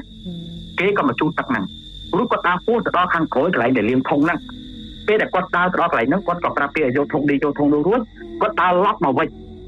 អូនឯងដឹងថាពេលដែលគាត់ដើរឡប់មកវិញដែរពេលដែលគាត់ដើរឡប់មកវិញណាមានព្រលឹងមួយដែលឈោកនៅខ្ទប់អញ្ចឹងទេខាងលើខ្ទប់នៅអញ្ចឹងទេខាងលើរូបជាមនុស្សស្រីពោះធំហែកពោះខ្លួនឯងហែកពោះមកទៅហឹងហ្មងខ្លួនវាខ្មៅសក់វាឡើងតាយវាយកដៃហ្នឹងមកហែកពោះតែព្រលឹងមួយហ្នឹងរូបភាពមួយដែលគាត់បានឃើញហ្នឹងគឺឃើញនៅជាប់នឹងអញ្ចឹងឯងពួកហ្នឹងវាជាប់នឹងអញ្ចឹងហើយខ្លួនវាខ្មៅគាត់ក៏សេកទៅគេអញ្ចឹងសេកឲ្យជួយអញ្ចឹងណាសេកឲ្យជួយរួចអ្នកដែលនៅហ្នឹងមានម្នាក់ហ្នឹងនិយាយថាចេះវ៉ាហ្នឹងអ៊ំណាគាត់ហ្នឹងអ្នកស៊ីឈ្នួលគាត់ក៏និយាយអ៊ំឯងនិយាយថាអ៊ំឯងឃើញអញ្ចឹងខ្ញុំក៏ធ្លាប់ឃើញដែរតែខ្ញុំអត់ឃើញដូចជាការហែកពោះហែកអីទេតែខ្ញុំធ្លាប់ឃើញម្ដងដែរគាត់ហ្នឹងក៏សួរថាធ្លាប់ឃើញមិនខ្ញុំធ្លាប់ឃើញថាដាតមួយវែងណាវាដាតហ្នឹងវាលូតចេញតាមអាទ្វារខាងក្រោមណាអាសោចន្លោះខាងក្រោមណាទ្វារឃើញដាតហ្នឹងលូតពេញម្ដងខ្ញុំឃើញម្ដងក្រហមតែខ្ញុំស្មានតែខ្សែខ្ញុំអត់ចាប់អារម្មណ៍ទេដល់ពេលប្រហែលថ្ងៃមុនដែលគាត់ឃើញហ្នឹងគាត់ថាគាត់ទៅតែចាប់អារម្មណ៍ថាបងស្រីមួយដែលគាត់កើតកូននេះគាត់ថាពេលដែលគាត់អង្គុយហូបកទួតល្បាក់ខ្ទង់បោក5 6ល្ងាចអង្គុយហូបកទួតហ្នឹងគាត់ថាមានមនុស្សស្រីអង្គុយពីក្រោយខ្នងរបស់គាត់ហើយម្នាក់ស្រីហ្នឹងណាគឺនៅពីអង្គុយក្រោយពីខ្នងហ្នឹងតម្លាក់សក់យកសក់ហ្នឹងមកបាំងភ្នែកគាត់បាំងភ្នែកអ្នកដែលគាត់ទៅសម្រាលកូនហ្នឹងមកចាហៀងបាំងមកចាហៀងដូចថាវាត្រោពីលើអូនវាលើត្រោពីលើហ្មងខ្ញុំធ្លាប់ឃើញរូបភាពអញ្ចឹងគាត់ក៏និយាយគ្នារឿងហ្នឹងរួចទៅគាត់ក៏មិនមាត់គាត់ធំទៅប្រាប់ទៅអ៊ំមួយដែលគាត់ចេះហ្នឹងណាអ៊ំហ្នឹងគាត់ក៏មកហើយអ៊ំហ្នឹងគាត់អ្នកនៅភូមិដូចជាភូមិ3នៅក្រុមស្ពានជ្រោយច្បារតែហ្នឹងគាត់នៅវិហារមុខដាត់ទីឥស្លាមមុខដាត់អ៊ំហ្នឹងណាគាត់ហ្នឹងក៏មកមើលឲ្យគាត់របៀបគាត់មកមើលផ្ទះណាពេលដែលគាត់មកមើលផ្ទះគាត់ក៏ប្រាប់ថាក្នុងផ្ទះហ្នឹងគឺមានកម្លាយមានព្រលឹងកម្លាយមួយទៅនៅក្នុងផ្ទះហ្នឹងអញ្ចឹងណាតែអត់ដឹងថាកម្លាយហ្នឹងមកពីណាទេគាត់ក៏និយាយចឹងដល់ពេលអញ្ចឹងទៅអ៊ំហ្នឹងគាត់ក៏ប្រាប់ថាយកអាចារ្យឬក៏យកអីយកទៅដាក់អញ្ចឹងណាហើយចង់ដឹងយករបស់ហ្នឹងហើយយកទៅកប់នៅមុខផ្ទះឲ្យចំដីពីមុខផ្ទះហ្នឹងឲ្យកប់ឲ្យចំកណ្ដាលរួចចាំអញបាច់អីគាត់ក៏ធ្វើតាមរបៀបរបស់គាត់ក៏យើងមិនដឹងទេណាអូនជាស្រ័យណាគាត់ធ្វើតាមបែបបត់របស់គាត់ពេលដែលគាត់ធ្វើតាមបែបបត់របស់គាត់រួចតែទៅយប់ហ្នឹងអូនដែរមានណាគេម៉ោង2យប់ណាមានមនុស្សស្រីចាស់ម្នាក់ដើរមកអឺតនៅលបងសួរអ្នកនៅក្នុងផ្ទះថាមានអ្នកណាគេចង់ទិញសក់អត់អូយម៉ោង2យប់គេមកសួរហើយ2យប់ហ្នឹងណាអ៊ំស្រីហ្នឹងក៏អត់នៅអ៊ំប្រុសហ្នឹងក៏អត់នៅប្តីរបស់បងស្រីហ្នឹងក៏អត់នៅព្រោះគេទៅក្រៅគោគេទៅកុងស៊ីកាប់គោអស់ហើយអ្នកដែលនៅហ្នឹងឈ្នួលស្រីអ្នកដែលគេនៅផ្ទះហ្នឹងឈ្នួលស្រីហ្នឹងគាត់ថាមានមនុស្សចាស់ម្នាក់ពាក់កម្មាដូចបងប្អូនឥស្លាមអញ្ចឹងពាក់កម្មាហើយចាស់មែនទែននិយាយហ្នឹងមកលបាក់ខ្ទង់60ចិត្តហើយមកតោងនឹងលបងលបងច្រឹងនោះសួរថាទិញសុកអត់ម្នាក់នឹងវាអូនណាអូនណាទិញសុកអត់គាត់ហ្នឹងក៏ឆ្លើយមួយគេថាសុកអីប្រាប់ត្រង់ហ្មងថាសុកហ្នឹងសុកមនុស្សប្រាប់អញ្ចឹងណាប្រាប់រួចអ្នកហ្នឹងគាត់ខ្លាចក៏រត់ចូលទៅក្នុងផ្ទះដល់ពេលគាត់រត់ចូលក្នុងផ្ទះគាត់ក៏និយាយថាសំឡេងដែលគាត់លឺមិញសំឡេងដែលគេនិយាយថាទិញសុកអត់ហ្នឹងសំឡេងមួយហ្នឹងណាវាអត់នៅលឺពីមុខហើយវាលឺចេញពីបន្ទប់អ្នកដែលកើតកូនហ្នឹងសំឡេងហ្នឹងលឺចេញពីបន្ទប់ហ្នឹងមកម្ដងទៀតណាលឺឡងទៅឡងមកអញ្ចឹងណាអូនគាត់ថាគាត់ខ្លាចសឹងគាត់ចង់ជ្រូសក់គាត់ក៏ប្រាប់ថាគាត់អត់ហ៊ាននៅទេគាត់ប្រាប់អ្នកពូទុំថាបងបាយនៅផ្ទះហើយខ្ញុំទៅកន្លែងកុងស៊ីកាប់គោនៅក្រុមស្ពាននឹងភូមិណាំគោនេះខ្ញុំទៅកន្លែងកុងស៊ីតិចទៅថាខ្ញុំត្រូវយកកលៀនគោ គាត់កុហកដើម្បីគាត់កិច្ចចេញពីផ្ទះនឹងសិនគាត់ខ្លាចណាគាត់ចេញមែនគាត់ចេញពីផ្ទះនឹងទៅដល់ពេលគាត់ចេញពីផ្ទះនឹងទៅបាត់រហូតដល់ព្រឹកបងប្អូនគេណាគេយកសាច់គោទៅតម្លាក់ឲ្យភ្ញៀវតម្លាក់ទៅយកទៅសារយកទៅណាគេការងារគាត់ឲ្យគាត់មកផ្ទះអញ្ចឹងណាពេលដែលគាត់មកផ្ទះអីចឹងទៅបានឈ្នួលអ្នកនឹងប្រាប់ឈ្នួលម្នាក់នឹងប្រាប់ពី1 2 3 4 5វារួចចឹងទៅគាត់ថាអូអត់កើតទេផ្ទះវាធម្មតាយើងនៅឃើញចឹងវាមិនល្អទេវាមិនតែម្នាក់ឯងតែឃើញចឹងណាគាត់ក៏បន្តរបៀបដូចថាឲ្យអ៊ំប្រុសម្នាក់នឹងជួយទៀតដល់ពេលអ៊ំប្រុសហ្នឹងគាត់ថាបើគាត់ធ្វើប្រប៉ិតហ្នឹងហើយធ្វើបែកទៀតអញ្ចឹងបានន័យថាកម្លាយហ្នឹងមានម្ចាស់ឬក៏វិញ្ញាណមួយហ្នឹងវាមានម្ចាស់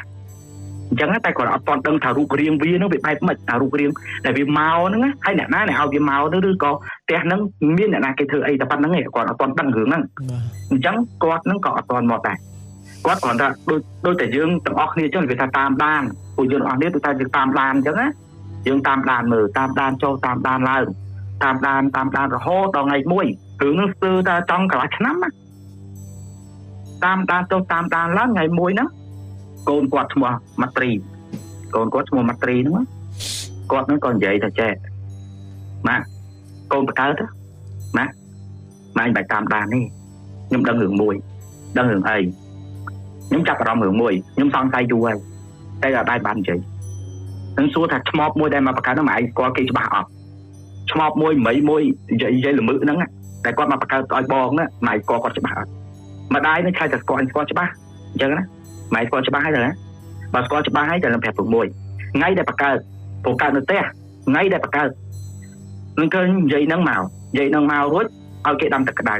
ពេលដែលនិយាយហ្នឹងគាត់កំពុងឈោមើលគេដាំទឹកក្តៅហ្នឹងណានិយាយហ្នឹងយកម្រាមដៃយកឲ្យលូកចូលកន្លែងខ្លួនឯងចង់ខកតែអត់ដឹងគាត់លូកធ្វើអីទេរួចមកគាត់ឃើញខ្ញុំគាត់ឃើញថាខ្ញុំហ្នឹងមើលគាត់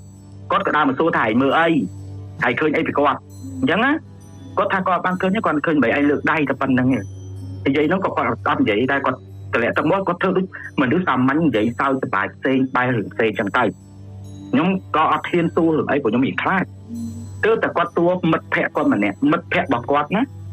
មិត្តភក្តិរបស់ម្នាក់ឈ្មោះបាត់ត្រីហ្នឹងណាគឺចៅរបស់ជ័យនឹងបកើតទៅសួរថាមីឯងធ្វើឈ្មោះអីយូរនៅបកើតកូនអីយូរនៅចឹងណាមីឯងនៅណាយាយវាថាយាយឯងទៅណាយាយធ្វើអីចឹងណាអាកូននោះវាថាយាយវាមួយរយៈនឹងឈឺនៅតែផ្ទះទេអត់ទៅណាទេយាយហ្នឹងណាតែឈឺនៅតែផ្ទះទេ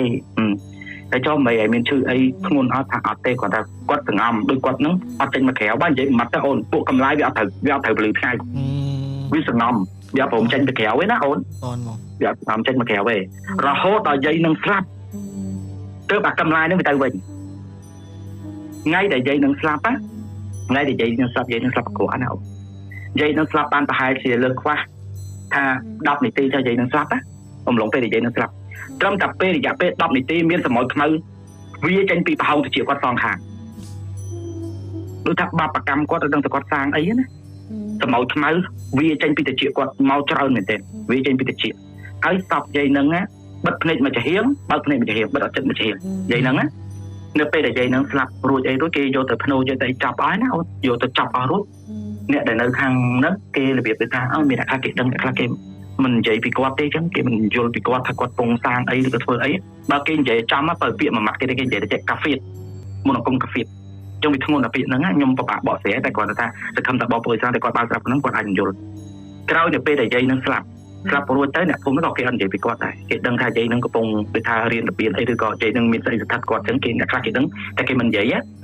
នៅថ្ងៃដែលយាយនឹងស្លាប់បងមួយដែលគាត់ពោះនេះដែលយាយនឹងមកបង្កើតឲ្យនេះគាត់នឹងត្រូវថ្ងៃមួយហ្នឹងកម្លាយអាធំជាងគេហ្នឹងមកចូលគាត់មកចូលសន្តិបនៅលើគាត់ណាតែមុនពេលដែលសន្តិបនៅលើគាត់ហ្នឹងបងហ្នឹងគាត់អាការៈតាំងពីថ្ងៃហ្នឹងមកគឺគាត់អត់ទៅនិយាយស្ដីទេគាត់ដូចគេគុំក្រងគាត់បានក៏មិនដឹងតែគាត់អត់ទៅនិយាយស្ដីតែស្រាប់តែថ្ងៃដែលគេត្រូវសន្តិបហ្នឹងគាត់និយាយមួយគេចេះគាត់និយាយចេះគាត់សួរគេស៊ីបាយនៅអី1 2 3 4 5គាត់និយាយរួចម៉ោង6គ្រាន់តែបងប្អូនអ៊ីស្លាមគេអាហ្សានណាបងប្អូនអ៊ីស្លាមគេបាងរបៀបអល់ឡោះអក្បរចឹងណាគាត់ថាតាមវិហារគេសូត្រភ្លាមគាត់ចូលសន្តិបភ្លាមមកគ្រាន់តែពេលដែលគាត់ចូលសន្តិបហ្នឹងគាត់ក៏ផ្ដាំយកដៃមកហែកដើមទ្រូងខ្លួនឯងហែកដោះយកដៃមកហែករួចប្រាប់តែអញគ្លៀនស៊ីគ្រឿងក្នុងហ្នឹងហើយជួយពុះទ្រូងហ្នឹងយកគ្រឿងក្នុងអញស៊ីតិចវាចូលមកសន្តិបចឹងណារួចមកវាក៏លក្ខណៈដូចថាវាចូលវានិយាយវាស្ដីវាស្រែក វាស្រេចអស់ផុតពីស្រេចរួចមែនសភាពគឺដូចនឹងដូចតែម្ដាយគាត់បានឃើញចឹងអូនគិតថាមនុស្សធម្មតាតោងឡើងយ៉ាងមែនទេណាតោងឡើងទៅលើជ្រាក់តែគាត់វាមិនបានខ្ពស់គាត់តោងឡើងទៅលើជាងចឹងទៅធ្លាក់មកវិញខ្ពៀកគាត់ទៅធ្លាក់មកវិញខ្ពៀកគាត់ខ្វាក់ភ្នែកដល់រាល់ថ្ងៃទីសាអីពេលដែលចូលស្ថិតពេលដែលគាត់ត្រូវគេចូលស្ថិតគាត់តោងឡើងចឹងគាត់ធ្លាក់មកវិញណាគាត់រត់មកទំហឹងគាត់រត់មកទំហឹងគាត់ថាបើអត់បានឈាមគាត់អត់បានឈាមវិលិតទេគឺវាអត់ព្រមចេញទេអញ្ចឹងពេលហ្នឹងគឺវារត់ទៅអំបុកមួយចែងតុកបុកចំចើមខាងស្ដាំចំភ្នែកហ្នឹងខាងអញ្ចឹងទៅដៃឈាមយកឈាមហ្នឹងយកដៃជូតឲ្យវាលិតឈាមហ្នឹងបានវាចេញទៅវិញហើយវាប្រាប់ថាវាមុននឹងវាចេញវាប្រាប់ថា15ឆ្នាំក្រោយចាំជួបវាតម្លៃហ្នឹងណា15ឆ្នាំក្រោយចាំជួបវាត្រឡប់វាទៅបាត់តាំងពីពេលហ្នឹងមកតែសូម្បីតែបច្ចុប្បន្នឥឡូវបងដឹងថាគ្រូសាគាត់មិនចឹងវាត្រឡប់មកវិញទៀតអីបងដឹងទេណាអូនព្រោះនេះបងដឹងរឿងនេះថាបងអ្នកនៅក្នុងសង្កាត់ជ្រោយច្បាប់ភូមិជ្រោយច្បាប់បងដឹងរឿងដឹងថាតែបងស្គាល់អ៊ំគាត់អូយតែបច្ចុប្បន្នដូចថាគាត់មិនដឹងថាគាត់មិនដែរហើយនិយាយមែនអ្នកជ្រោយច្បាប់ខ្លះខ្ញុំហ៊ាននិយាយបងអ្នកជ្រោយច្បាប់ណាក៏អត់ដឹងរឿងហ្នឹងទេដោយសារឥឡូវធម្មតារឿងគ្រួសាររបស់យើងណាហើយយើងអ្នកទីយើងគ្រួសារយើងអ្នករស់ស៊ីយើងអត់អាចទៅនិយាយចឹងវាប៉ះពាល់ហើយណាមួយច្បាប់អ៊ីស្លាមគេអត់ឲ្យយើងនិយាយរឿងចឹងទៀតទៅលេបទៅគេរបៀបការប្រកាន់ចឹងគាត់ជាតលាក់ចឹងរបៀបដូចថាអ្នកណាដឹងចឹងអ្នកណាមិនដឹងចឹងណាហ្នឹងហើយតែរឿងនេះខ្ញុំអត់មានថាខ្ញុំនិយាយទៅចោទគេឬក៏ខ្ញុំអត់និយាយទៅមួតប្រកាសជើងគេគាត់ថាខ្ញុំមិនមែនជាអ្នកដែលនៅក្នុងសកម្មរឿងហ្នឹងតែគាត់ថារឿងនេះវាធ្លាប់កើតឡើងនៅក្នុងស្រុកភូមិខ្ញុំអំឡុងឆ្នាំ1997បាទរឿងហ្នឹងណាបាទអូនតែរឿងមានតែប៉ុណ្្នឹងឯងបាទដោយសារខាងជួយបានលើកមុនហ្នឹងសប្រូអាកន្លែងកុងស៊ីកាប់គោណាបាទនៅដល់រងថ្ងៃក្រុមស្ពាតលើកមុនក៏មានដែរបងថាហើយមានលើកមុនក្រុមស្ពាតដូចជាឥឡូវក៏នៅដែរតានៅដល់រងថ្ងៃហើយពេលដែលបងដាងនិយាយហ្នឹងខ្ញុំសម័យឃើញរូបភាពហ្មងដោយសារខ្ញុំស្គាល់បងប្រុសម្នាក់ហើយខ្ញុំធ្លាប់ទៅផ្ទះគាត់ទៀតព្រោះគាត់អ្នករស់ស៊ីអាហ្នឹងដូចបងដាងនិយាយចឹងដល់ពេលចឹងសម័យឃើញរូបភាពបងឯងនិយាយក្រោយផ្ទះជាប់មាត់ទឹកហើយនឹងអារូបភាពរបៀបគាត់រស់ស៊ីឯហ្នឹងចេញរូបភាពតាមបងឯងយកហ្មងពួកខ្ញុំបានទៅនឹងដែរទៅអាកន្លែងគេរស់ស៊ីហ្នឹងកុងស៊ីហ្នឹងនៅភូមិណាមគោខ្ញុំដឹងថាទៅឆ្លងស្ពានជួយយ៉ាវ៉ាហើយទៅមកជួរមាត់ទឹកហ្នឹងបងហ្នឹងជួរខាងមាត់ទឹកព្រោះមកជួរហ្នឹងមានច្រើនម្ដងមានច្រើនហ្នឹងហើយដល់ពេលអញ្ចឹងវាសម័យនិយាយទៅឃើញរូបភាពហ្មងពេលបងណានិយាយដោយសារលើកមុនគេធ្វើនៅជាក្រុងអញ្ចឹងស្រួលយកចូលមកពេញអញ្ចឹងនៅម្ដុំហ្នឹងគឺច្រើនហ្មងដល់ពេលឥឡូវអភិវឌ្ឍទៅនៅសល់មួយចំនួនអញ្ចឹងទៅអូខេបងដាវអរគុណមែនតើសម្រាប់ការចែករំលែករឿងមួយនេះគឺឆ្ងាញ់មែនតើហើយក៏រន្ធត់ណាស់ដែររន្ធត់ផងស្រាវផងហើយគ្នាយើងដែលទស្សនាតាមរយៈ Facebook ក៏ដូចជា YouTube Channel ដាក់ចំណងជើងឲ្យម្នាក់មួយមើលហើយបងដាវដាក់ចំណងជើងឲ្យខ្លួនឯងមើលបងគ្រឿងហ្នឹងបងដាក់ឈ្មោះកំឡាយបងកំឡាយហ្នឹងហើយបងសុំកាត់បងបន្តិចតាក់តងនៅហ្នឹងខ្ញុំគិតថាបើរបៀបសាសនាព្រះពុទ្ធអាចដូចព្រាយឬអីចឹងវារបៀបចឹងហ្នឹងហើយពីការយល់របស់ខ្ញុំពីខាងនេះទៅបងហ្នឹងគឺខ្ញុំបាទអូនបាទព្រោះបងបាក់បកស្រែថាកំឡាយហ្នឹងបកមកខ្មែរយើងវារបៀបមិនខ្មិចបាទបងដូចប្រែកាយចូលកាយមិនចេះកំឡាយហ្នឹងវារបៀបចេះវាអាបផងវាព្រាយផងមិនចឹងណាពួកហ្នឹងតែដូចសរុបមកវិញមួយទៅដូចបងឯងបានលើកឡើងថាជាវិញ្ញាណមួយហ្នឹងហើយយើងថាវាជាវិញ្ញាណមួយបាទជាវិញ្ញាណអត់ល្អមួយចឹងណាអូឆ្ងាញ់ណាបងស្រាវក៏ស្រាវធត់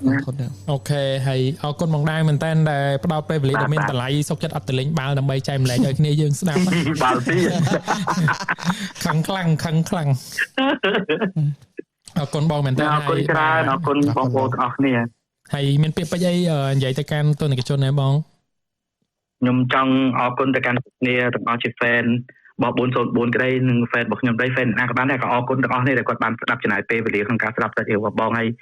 យក៏សូមទៅកាន់ fan បងដូចគ្នាមួយរយៈទៅបត់បានឡើយថាបងជាប់មើលជំងឺឲ្យគេអញ្ចឹងបងអត់ទៅបានឡើយទេក៏សូមអធិស្ឋានទៅកាន់បងប្អូនទាំងអស់គ្នាមានឱកាសនឹងខ្ញុំត្រឡប់មកវិញម្ដងទៀតណាបាទអរគុណច្រើនសម្រាប់ការចំណាយពេលដ៏មានតម្លៃសម្រាប់ចែកម្លែកបងហើយចេះតែភ្លេចតែប៉ះត្រូវអញ្ជើញបងចូលរួមនេះតែសប្តាហ៍មុនអញ្ជើញហើយតែគាត់ជាប់ level បានហើយឥឡូវចាំមើលសប្តាហ៍ក្រោយៗទៀតយើងនឹងអញ្ជើញគាត់ចូលរួមឲ្យតល់តែបានបាទអរគុណច្រើនណាជម្រាបលាទាំងអស់គ្នាជម្រាបលាអូនទាំងពីរបាទជម្រាបលាបងដាវបាយបងសុខសប្បាយបងបាទអ អូខេអ្នកនរគ្នាយើងបានសំណេះសំណាលជាមួយបងដៅបានច្រើនហើយ complete comment ចំណងជើងម្នាក់មួយហើយអ្វីដែលពិសេសជាងនឹងទៅទៀតនេះអ្នកនរគ្នាវីដេអូ content របស់ខ្ញុំឥឡូវមានអារម្មណ៍ថាធ្លាក់មែនតើដែលយើងលែងហ៊ានទទួលភ្ញៀវនេះដោយសារគ្នាឯងចេះជួយថតឲ្យគេទៅអញ្ចឹងវីដេអូ Dreamy ដែលយើង giveaway បាល់ទាត់ដែលមានហត្ថលេខា Cristiano Ronaldo view តិចមែនតើ 50k ហ្នឹងview តិចមែនតើអញ្ចឹងក៏សូមចិត្តក៏ដូចជាលើកទឹកចិត្តឲ្យអ្នកនរគ្នាទៅ share ម្នាក់មួយដើម្បីជួយ support ខ្ញុំបាទបន្តដំណើរក៏ដូចជាបន្តជីវភាពទៅមុខទៀតណាអញ្ចឹងបង Fresh ជួយ mention មួយមកអញ្ចឹងអ្នកនរគ្នាកុំភ្លេចចូលទៅជួយ like នៅវីដេអូហ្នឹងម្នាក់មួយហើយ share ម្នាក់មួយទៅណាបាទដើម្បីជួយជីវភាពខ្ញុំផងតែប៉ាត់នេះជាមូលហេតុមួយដែលខ្ញុំអត់ទទួលភ្ញៀវថត content ដោយសារពេលដែលថត content ទៅអត់ view ឲ្យគេយើងក៏យកលុយពីគេអត់កើតដែរអញ្ចឹងខ្ញុំអត់ហ្នឹងហើយខ្ញុំអត់ទទួលអញ្ចឹងស្គាល់គ្នាអីអញ្ចឹងចេះជួយថតឲ្យគេអញ្ចឹងទៅអញ្ចឹងក្នុងហ្នឹងក៏យើងមានការលេង giveaway ដែរអ្នកនរគ្នា mention មិត្តភ័ក្តិ3នាក់ក៏ដូចជា mention Dreamy Cambodia មកហើយនឹងមានឱកាសយើងតិចមួយថ្ងៃទៀតយើងចាប់រង្វាន់បាល់ដែលមានហត្ថលេខា Cristiano Ronaldo បាទបានអ្នកណាក៏បានដែរកុំឲ្យតែបានទៅលើដៃបងដាវគាត់បាល់អូមែនភ្លេចអរអង្គដាច់ខាតសុកចិត្តចាក់បាល់ទៅលាយអញ្ចឹងអ្នកទាំងអស់គ្នាកុំភ្លេចចូលទៅ share វីដេអូនឹងម្នាក់មួយផងព្រោះការជួយរបស់អ្នកទាំងអស់គ្នាខ្ញុំបានឃើញហើយក៏បានទទួលដែរថាការជួយពីលើចុចឲ្យ star ឲ្យអីហ្នឹងវាមិនគ្រប់គ្រាន់ទេអ្នកទាំងអស់គ្នាគឺត្រូវទៅ share ទៀត share វីដេអូ content ហ្នឹងដើម្បីយើងអាចទទួល content ធ្វើ content product ផ្សេងៗឲ្យបងប្អូនដែលគាត់មានបំណងចង់ផ្សព្វផ្សាយជាមួយ page អធិការទាំងអស់គ្នាផងដែរអូខេហើយការ live នេះគឺយើង live តាមពី channel ទី1 Facebook page ទី2គឺ channel Patron Cambodia អញ្ចឹងអ្នកនរគ្នាអាចទៅទស្សនាតាមរយៈមួយណាក៏បានឲ្យតែស្រួលខ្លួនហើយបន្ថែមទៀតអ្នកនរគ្នាកុំភ្លេចធ្វើការ subscribe ទៅលើ channel Patron Cambodia ក៏ដូចជា channel សោតស្ដាំនិង channel របស់ខ្ញុំមួយទៀតដែលមានឈ្មោះថាអធិការបន្តតែម្ដងអញ្ចឹង YouTube channel កុំភ្លេចចូលទៅ subscribe អូខេនិយាយតិចបាទអូខេបងប្អូនទាំងអស់គ្នាឥឡូវមកយើងសុំនេះមួយទៀតមកថ្មសមបាន%ហើយព្រោះយើងរៀងយូរហើយដែរអូខេតោះកុំឲ្យយូរយើងចាប់ដើមលើកលែងគ្នាយើងនិយាយបន្តអូខេតោះទៅមកបាទជំរាបសួរបងអូជំរាបសួរក្រុមការងារ404និងបងអធិការបាទជំរាបសួរអរគុណបងហើយមានឈ្មោះអីដែរហើយខលពីខាងណាដែរបងសុំលាក់ឈ្មោះបានអត់បងបានបងហ្នឹងហើយខ្ញុំខលពីភ្នំពេញយើងនេះនៅទូរពូអូខេចិត្តគ្នាបាទអូខេបងអញ្ចឹងថ្ងៃហ្នឹងបងមានប្រហែលរឿងដែលចង់ចែកម្លែកក្នុងកម្មវិធីយើងបង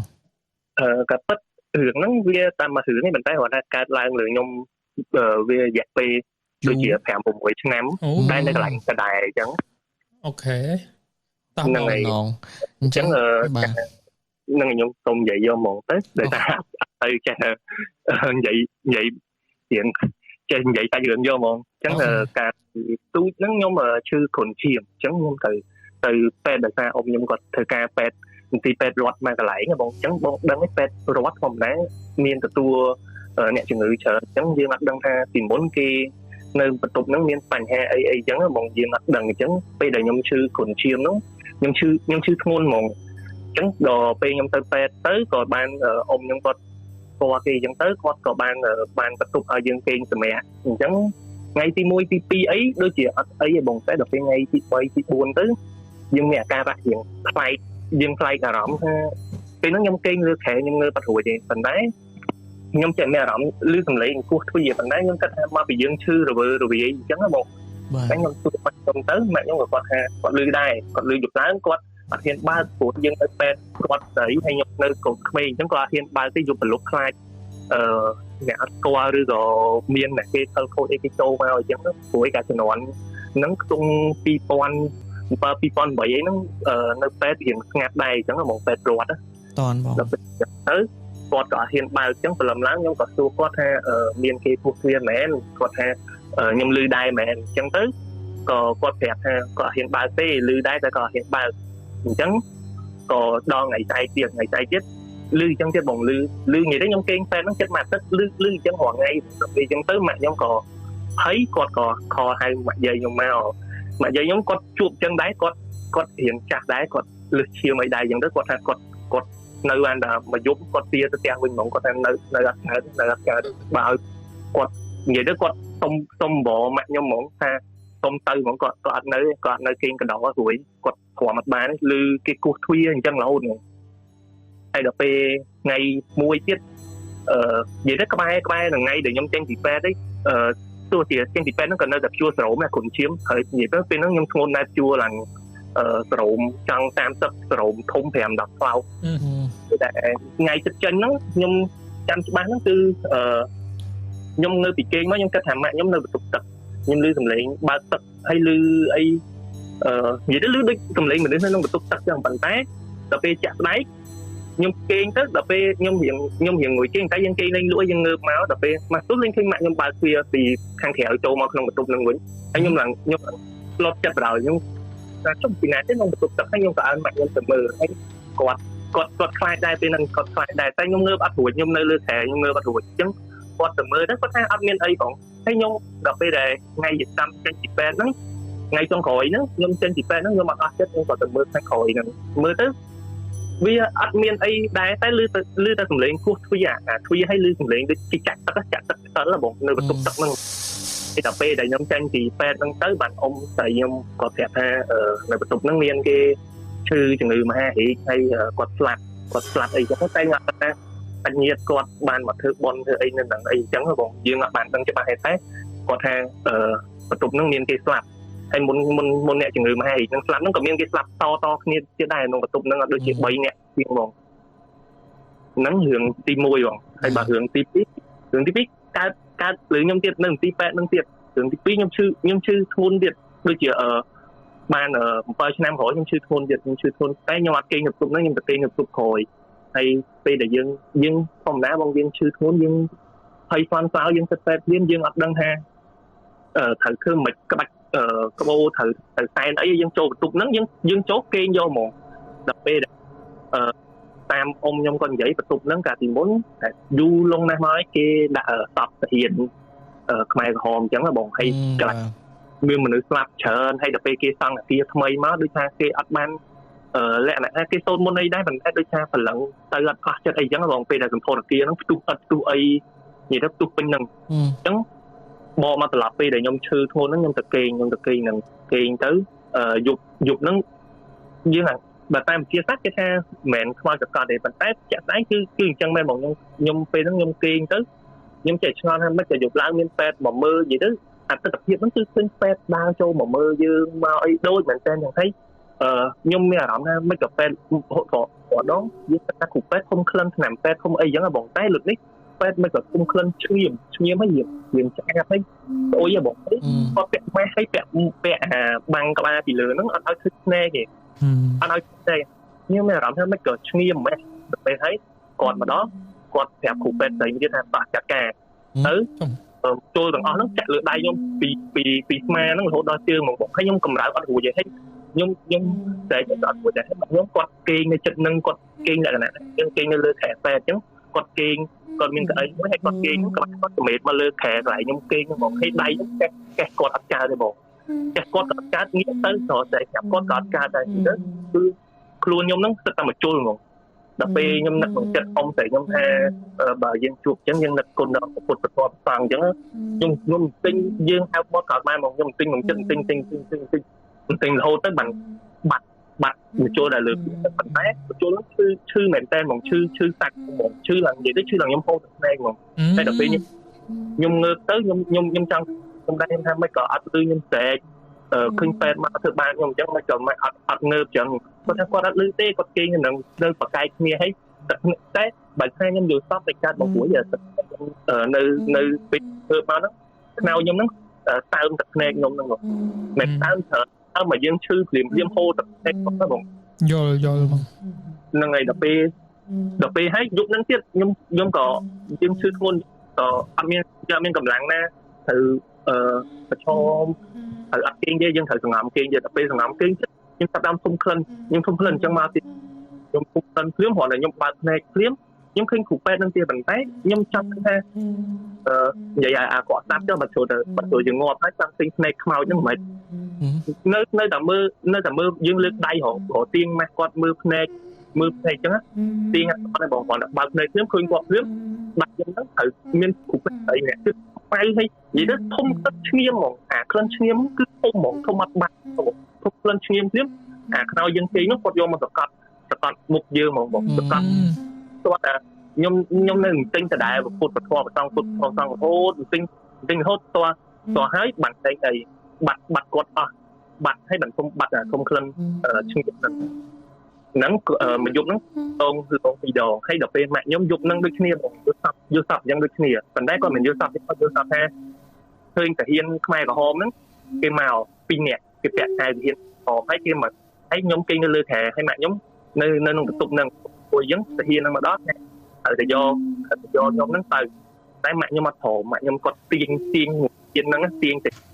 គាត់ថាកូនគាត់មានធ្វើអីខំមិនមកចោទាញចោះទាញឡើងទៅបាត់ខ្ញុំបានហ្នឹងដល់ពេលព្រលឹមឡើងមកពេលព្រលឹមឡើងធ្វើទុកខ្លាំងមែនតើមកធ្វើទុកនិយាយទៅអាកន្លែងមុខរបួសដែលខ្ញុំឈឺហ្នឹងបងអើយបាត់ជាពេញទុកអ្នកជំងឺនៅចិត្តហ្នឹងគាត់លេងម៉ាក់ខ្ញុំគេមកមើលបន្ទប់ខ្ញុំគេឃើញគឺពុតគេបងអត្តភាពដែលយើងធ្វើទុកហ្នឹងវាបាញ់ឈាមខ្លាំងពេកដូចថាម៉ាក់ខ្ញុំបញ្ជាក់ថាយប់ហ្នឹងបើគាត់អត់បានទាញខ្ញុំយកមកបានណាប្រហែលជាខ្ញុំហ្នឹងត្រូវផត់បាត់ឲ្យពុកគេមកយកតោះហ្មងហើយគាត់និយាយទៅគាត់ថាគាត់ទាញហ្នឹងគាត់ទាញមកអស់កម្លាំងខ្លួនគាត់ហ្មងគាត់ងើបមកគាត់ថាព្រលឹមឡើងគាត់អស់កម្លាំងដៃគាត់ហ្នឹងរៀងឈឺតែគាត់នឹកអត់ឃើញដល់ពេលតែខ្ញុំនិយាយប្រាប់គាត់ថាយើងយល់សពអត់អីគាត់និយាយយប់ហ្នឹងគាត់យល់សពគ្នាឃើញតាហ៊ានឃើញអីមិនហើយគាត់ឃើញតាហ៊ានហ្នឹងហើយគាត់យល់សពមួយទៀតយល់សពថានៅក្នុងបន្ទប់ហ្នឹងមានកូនក្មេងមួយបើឈឺជំងឺដូចខ្ញុំយ៉ាងអ្នកដែលឈឺជំងឺដូចខ្ញុំហ្នឹងគេត្រូវរុញមកគេងបន្ទប់គេងនៅទីខាងក្រោយហ្នឹងហើយកូនក្មេងហ្នឹងដូចខ្ញុំចឹងហើយនឹងអង្គុយយំនៅមាត់ទ្វារហ្នឹងអង្គុយឲ្យចេញផុតពីបន្ទប់ហ្នឹងហើយបងនឹងអង្គុយនៅមាត់ទ្វារហ្នឹងម៉ាក់ខ្ញុំគាត់ថាមិនទៅយកមកនៅក្នុងបន្ទប់គាត់ចឹងហើយមកយំនៅក្នុងបន្ទប់ចឹងកូនខ្ញុំភ្ញាក់កូនខ្ញុំកំគេអញ្ចឹងទៅលេងនៅក្រៅទៅតែកូនហ្នឹងទៅអត់រួចទេបងទៅជាប់នៅក្នុងបន្ទប់ហ្នឹងហើយនៅយំហ្មងហើយពេលដែលខ្ញុំជាឲ្យចេញពីពេទ្យចឹងទៅដល់ពេលខ្ញុំត្រូវមកលាងមុខរបួសចឹងទៅដុកទ័រដែលនៅប្រចាំអគារហ្នឹងគាត់ថាដូចជាមួយឆ្នាំ2ឆ្នាំមុនមានកូនក្មេងម្នាក់ឈឺដូចខ្ញុំចឹងហើយគាត់លក្ខណៈថាអត់មានម៉ែឪហើយគាត់ស្លាប់នៅក្នុងបន្ទប់ហ្នឹងហ្មងដល់ពេលខ្ញុំទៅគឺសពខ្ញុំឃើញបានឲ្យថាពេលដែលយើងទៅណាសុំគេសិនសុំគេឬក៏ទិញទួចបានយើងនៅកន្លែងហ្នឹងសុខអញ្ចឹងដល់ពេលដែលខ្ញុំមានបញ្ហាហ្នឹងខ្ញុំយល់សពអញ្ចឹងខ្ញុំប្រាប់ម៉ាក់ខ្ញុំទៅម៉ាក់ខ្ញុំយល់សពអញ្ចឹងដូចគ្នាដល់ពេលថ្ងៃឡើងម៉ាក់ខ្ញុំទៅទិញចេកទិញអីសែនទៅតាំងពីហ្នឹងខ្ញុំឈឺគេងនៅពេទ្យឡើងមួយខែហ្នឹងគឺគេងនៅហ្នឹងលែងអីហ្មងតាំងពីថ្ងៃដែលយើងសែនហ្នឹងមកលែងអីហ្មងហ្នឹងរឿងទី2មានតែប៉ុណ្្នឹងឯងហ្មងកើតនៅកន្លែងដដែលនិយាយទៅគាត់ថាមួយកើតនៅអគារខាងមុខមួយទៀតកើតនៅអគារខាងក្រោយហើយម្លងឡើង7ឆ្នាំអូខេបាទរឿងរបស់គាត់ហ្នឹង2រឿងតគ្នាប៉ុន្តែកើតនៅមន្ទីរពេទ្យតារាគាត់អាគារមុខក្រោយឯងបាទនេះគាត់ធ្លាប់ឈឺជួបហេតុការណ៍នឹងលើកទី1ហើយប្រហែលឆ្នាំក្រោយមកពេលដែលគាត់មានជំងឺទៀតគាត់ទៅព្យាបាលនៅពេទ្យនឹងទៀតគឺជួបរឿងស្តៀងនឹងទៀតប៉ុន្តែសាច់រឿងរបស់គាត់បើសិនជាយើងអាចនិយាយបែបជាសាសណាធម្មតាយើងឈឺអាចល្វើល្វាយក៏យើងអាចនិយាយចឹងបានដែរបាទប៉ុន្តែពីខ្ញុំទៅសូមឲ្យទូនជនទាំងអស់គ្នាដែលកំពុងតាមទស្សនាកម្មវិធី404ស្ដាប់គ្រាន់តែជាការកំសាន្តបានហើយមិនថាមិនថាបងឯងឈឺពេកមិនមុនអាគមទេហើយក៏មិនបាច់ទៅ focus ថាវាជាផ្លូវអាងឹត 100% ដែរសូមគិតថានេះគឺអនជាការចែកម្លែកមួយទៅជាស្ដាប់សាច់រឿងរបស់គាត់ទៅមិនបាច់ទៅមានការវិញ្ញាអីច្រើនទេណាអ្នកនរគ្នាណាអូខេបងចុះដល់ពេលបងជួបហេតុការណ៍ហ្នឹងហើយម៉ាក់បងគាត់មានបានទៅដូចឧទាហរណ៍ថាស្រោចទឹកឲ្យបងឬមួយក៏បែបណាបន្ថែមហ៎បងពេលដែលជីកចេញមកស្រោចទឹកបងហើយយើងក៏បានសែនម៉ាក់គាត់សែនឲ្យនិយាយទៅម៉ាក់ខ្ញុំត្រឡប់គាត់ចូលចិត្តធ្វើបន់អញ្ចឹងបងគាត់សែនឲ្យកូនក្មេងដែលយំថាទៅរួចហ្នឹងឲ្យនិយាយទៅគាត់សែនខ្ញុំមិនដឹងថាគាត់ពេលហ្នឹងគាត់សែនគាត់និយាយមិនទេគ្រាន់តែគាត់ប្រាប់ឲ្យកូនហ្នឹងដូចថាឲ្យបានសល់ផតបន់ឲ្យគាត់អញ្ចឹងទៅគាត់ហ្នឹងហើយបងធ្លាប់តែពីមុនគាត់ទៅស្រុកប៉ាខ្ញុំគាត់ទៅវត្តមួយដាច់ស្រយារៀងអត់ទៅមានអញ្ចឹងគាត់ឃើញអញ្ចឹងគាត់អាណិតទៅគាត់ទៅថាសូមឲ្យអីទេញាតិសន្តានទាំង7ហើយនឹងខ្មោចអាណាថាទាំងអស់មកទទួលបងហើយគាត់នឹងគាត់គេងអត់ការទេគេមក គេមកហៅគាត់មកនិយាយគាត់ជួយចិត្តធ្វើបនធ្វើអីចឹងតែពេលខ្លះគាត់និយាយទៅយើងជ្រុលចឹងទៅក៏គេមកហៅទៅតែគាត់ថាគេមកហៅក្នុងផ្លូវល្អព្រោះយើងទិសកសលផលបនឲ្យគេចឹងទៅគេមកហៅក្នុងផ្លូវល្អដែរតែគាត់ថាគាត់ខ្លាចបាទហ្នឹងហើយព្រោះជួបច្រើនសូម្បីតែឥឡូវហ្នឹងក៏ខ្ញុំនៅតែជួបដែរបងអត់ដឹងថាមកពីអីវិញយើងគាត់ថាយើងដូចបងដូចយើងនិយាយចឹងណាយើងមិនមែនថានិយាយឲ្យជឿគាត់ថាយើងកុំប្រមាថកុំអីចឹងគាត់ថាមនុស្សខ្ញុំអត់ទៅជឿបងតោះតែឃើញនៅក្នុងមុខទៅមិនជឿយើងបាក់ស្បាតហ្មងយើងក្រាបហ្មងតែតាំងពីនិតហ្នឹងមកខ្ញុំយើងបាក់ក្រាបហ្មងនិយាយទៅតែណាអីយើងមាត់យើងស្ងៀមដែរអូខេតែប៉ុន្តែដល់ពេលស្ដាប់ចឹងមានអារម្មណ៍ថាមានអីខ្លាំងជាងទឹកដោះម្ដាយថ្លៃហ្នឹងណាខែសំបីតែយើងឈឺហើយនៅពេទ្យឲ្យជួបហេតុការណ៍អញ្ចឹងម្ដាយយើងអ្នកទាញយើងយកមកវិញណានឹងពិតជាព្រះរស់បាទព្រះរស់មែនអូខេបងអរគុណច្រើនសម្រាប់ការចែកម្លែកហើយបងនិយាយចុងក្រោយមានអីនិយាយទៅកាន់ទស្សនិកជនទេបងហ្នឹងហើយសូមផ្ដាំទៅទស្សនិកជន404ទាំងអស់ថាគ្រាន់តែស្ដាប់កំសាន្តបែបរំភើបតែក៏មិនជំរុញឲ្យថាជឿដែរតែយើងកុំប្រមាថបើយើងមិនជឿយើងកុំប្រមាថហើយសូមជូនពរឲ្យបងអធិការហើយក្រុមការងារ404ទាំងអស់រីកចម្រើនតទៅមុខទៀតហើយខ្ញុំចង់ឃើញកម្មវិធីហ្នឹងនិយាយទៅរីកចម្រើនខ្លាំងយ៉ាងនេះឥឡូវឡូយរហូតណាកាមេរ៉ាមាន switch ចុះ switch ឡើងឡូយហើយចឹងអរគុណទៅខាងវិធី media បាទអូខេអរគុណបងអរគុណសម្រាប់ពេលវេលាដ៏មានតម្លៃចូលរួមជាមួយចែកម្លែកជាមួយនឹងកម្មវិធីរបស់យើងហើយក៏សូមជូនពរបងសុខភាពល្អសុបិនល្អនិងអាយុ100បាទអូខេបាយបងបានបាយអូខេអ្នកនរបានស្ដាប់ជាមួយសាច់រឿងជាមួយនឹងប្រិយមិត្តរបស់យើងហើយគឺការគាត់ឈឺនៅទីពេទ្យពេទ្យតែមួយតែជួបហេតុការណ៍2គាត់ចូល2ដងណាអូខេអញ្ចឹងកុំឲ្យខាតពេលវេលាពុកម៉ែបងប្អូនយើងតទៅគ្នាយើងម្នាក់ទៀតឥឡូវជំរាបសួរបងឥឡូវជំរាបសួរបងបាទខបខាងណាមានឈ្មោះអីដែរបងបងវិញពេញចាញ់បងហើយសូមលាក់ឈ្មោះអូខេពេញចាញ់កដាលហ្នឹងហើយបងកដាលតាបាទហើយចិត្តស្រុកម៉ែខ្ញុំដែរគាត់នៅណាបងខ្ញុំបួសនៅវត្តនៅវាត្រាញបងអូខ្ញុំអត់ស្គាល់ឈ្មោះវត្តទេខ្ញុំដឹងថាខេងវត្តពេជ្រចាញ់វត្តកៃលៀបអីចឹងណាចុះវត្តបាត់មាវត្តផ្សារនាងខ្មៅអត់ស្គាល់ទេបងខ្ញុំទៅមកនៅពេជ្រចាញ់ប្រហែលជិត10ឆ្នាំហ្នឹងជិត10ឆ្នាំហើយហ្នឹងណាខ្ញុំអត់ស្គាល់ភូមិខ្ញុំស្គាល់តែវត្តព្រោះខ្ញុំអ្នកធ្វើបុណ្យអូខេបងថ្ងៃនេះមានអីសម្រាប់ចែកម្លែកជាមួយកម្មវិធីយើងបងប្រុសអូខេបងចាដំបូងជំរាបសួរអ្នកនរគ្នាហើយក៏ពិតខ្ញុំមានសាច់រឿង3តែខ្លីៗរឿងប្រហែលជាមួយថា1នាទី2នាទីអីទេប៉ុន្តែសាច់រឿងរបស់ខ្ញុំហ្នឹងវាមិនមែនជាប្រភេទ story telling បែបគួរខ្លាចទេប៉ុន្តែវាជាប្រភេទព្រឹត្តិការណ៍ដែលកើតឡើងពិតប្រាកដការពីអតីតកាលរបស់ខ្ញុំណាអញ្ចឹងខ្ញុំខ្លួនឯងខ្ញុំចាប់ទុកថាជាអ្នកជាសាស្ត្រម្នាក់ចឹងព្រោះខ្ញុំជាពេទ្យណាអញ្ចឹងខ្ញុំអត់ជឿទៅលើរឿងអបិយជំនឿប៉ុន្តែខ្ញុំចូលចិត្តស្ដាប់រឿងអបិយជំនឿចូលចិត្តមើលខ្មោចប៉ុន្តែខ្ញុំអត់ដឹងថាតើព្រឹត្តិការណ៍ដែលបានកើតឡើងដែលខ្ញុំធ្លាប់ជួបផ្ទាល់ហ្នឹងវាជារឿងពិតឬក៏មិនពិតពួកអីចង់ថាចេះអារម្មណ៍មួយយើងជឿលើវិទ្យាសាស្ត្រប៉ុន្តែអារម្មណ៍មួយទៀតថាវាពិតជាបានកើតឡើងមែនតើវាជាអីវិញហើយចង់ឲ្យអាចារ្យក៏ស្ដាប់ឬក៏អ្នកនរគ្នាស្ដាប់ហើយជួយវិភាគទាំងអស់គ្នាអញ្ចឹងណាបាទបងបាទបីខ្ញុំអស់ចិត្តដែរអូខេសាច់រឿងទី1ការពីខ្ញុំធ្វើការនៅមន្ទីរពេទ្យរដ្ឋមួយកន្លែងនៅម្ដងពេជ្រភ្នៅខ្ញុំបញ្ជាក់ប៉ុណ្្នឹងទៅនិយាយទៅមន្ទីរពេទ្យហ្នឹងវារៀងស្ងាត់ដែរដោយសារវានៅរៀងជាយក្រុងណាបងអញ្ចឹងនៅពេលដែលខ្ញុំ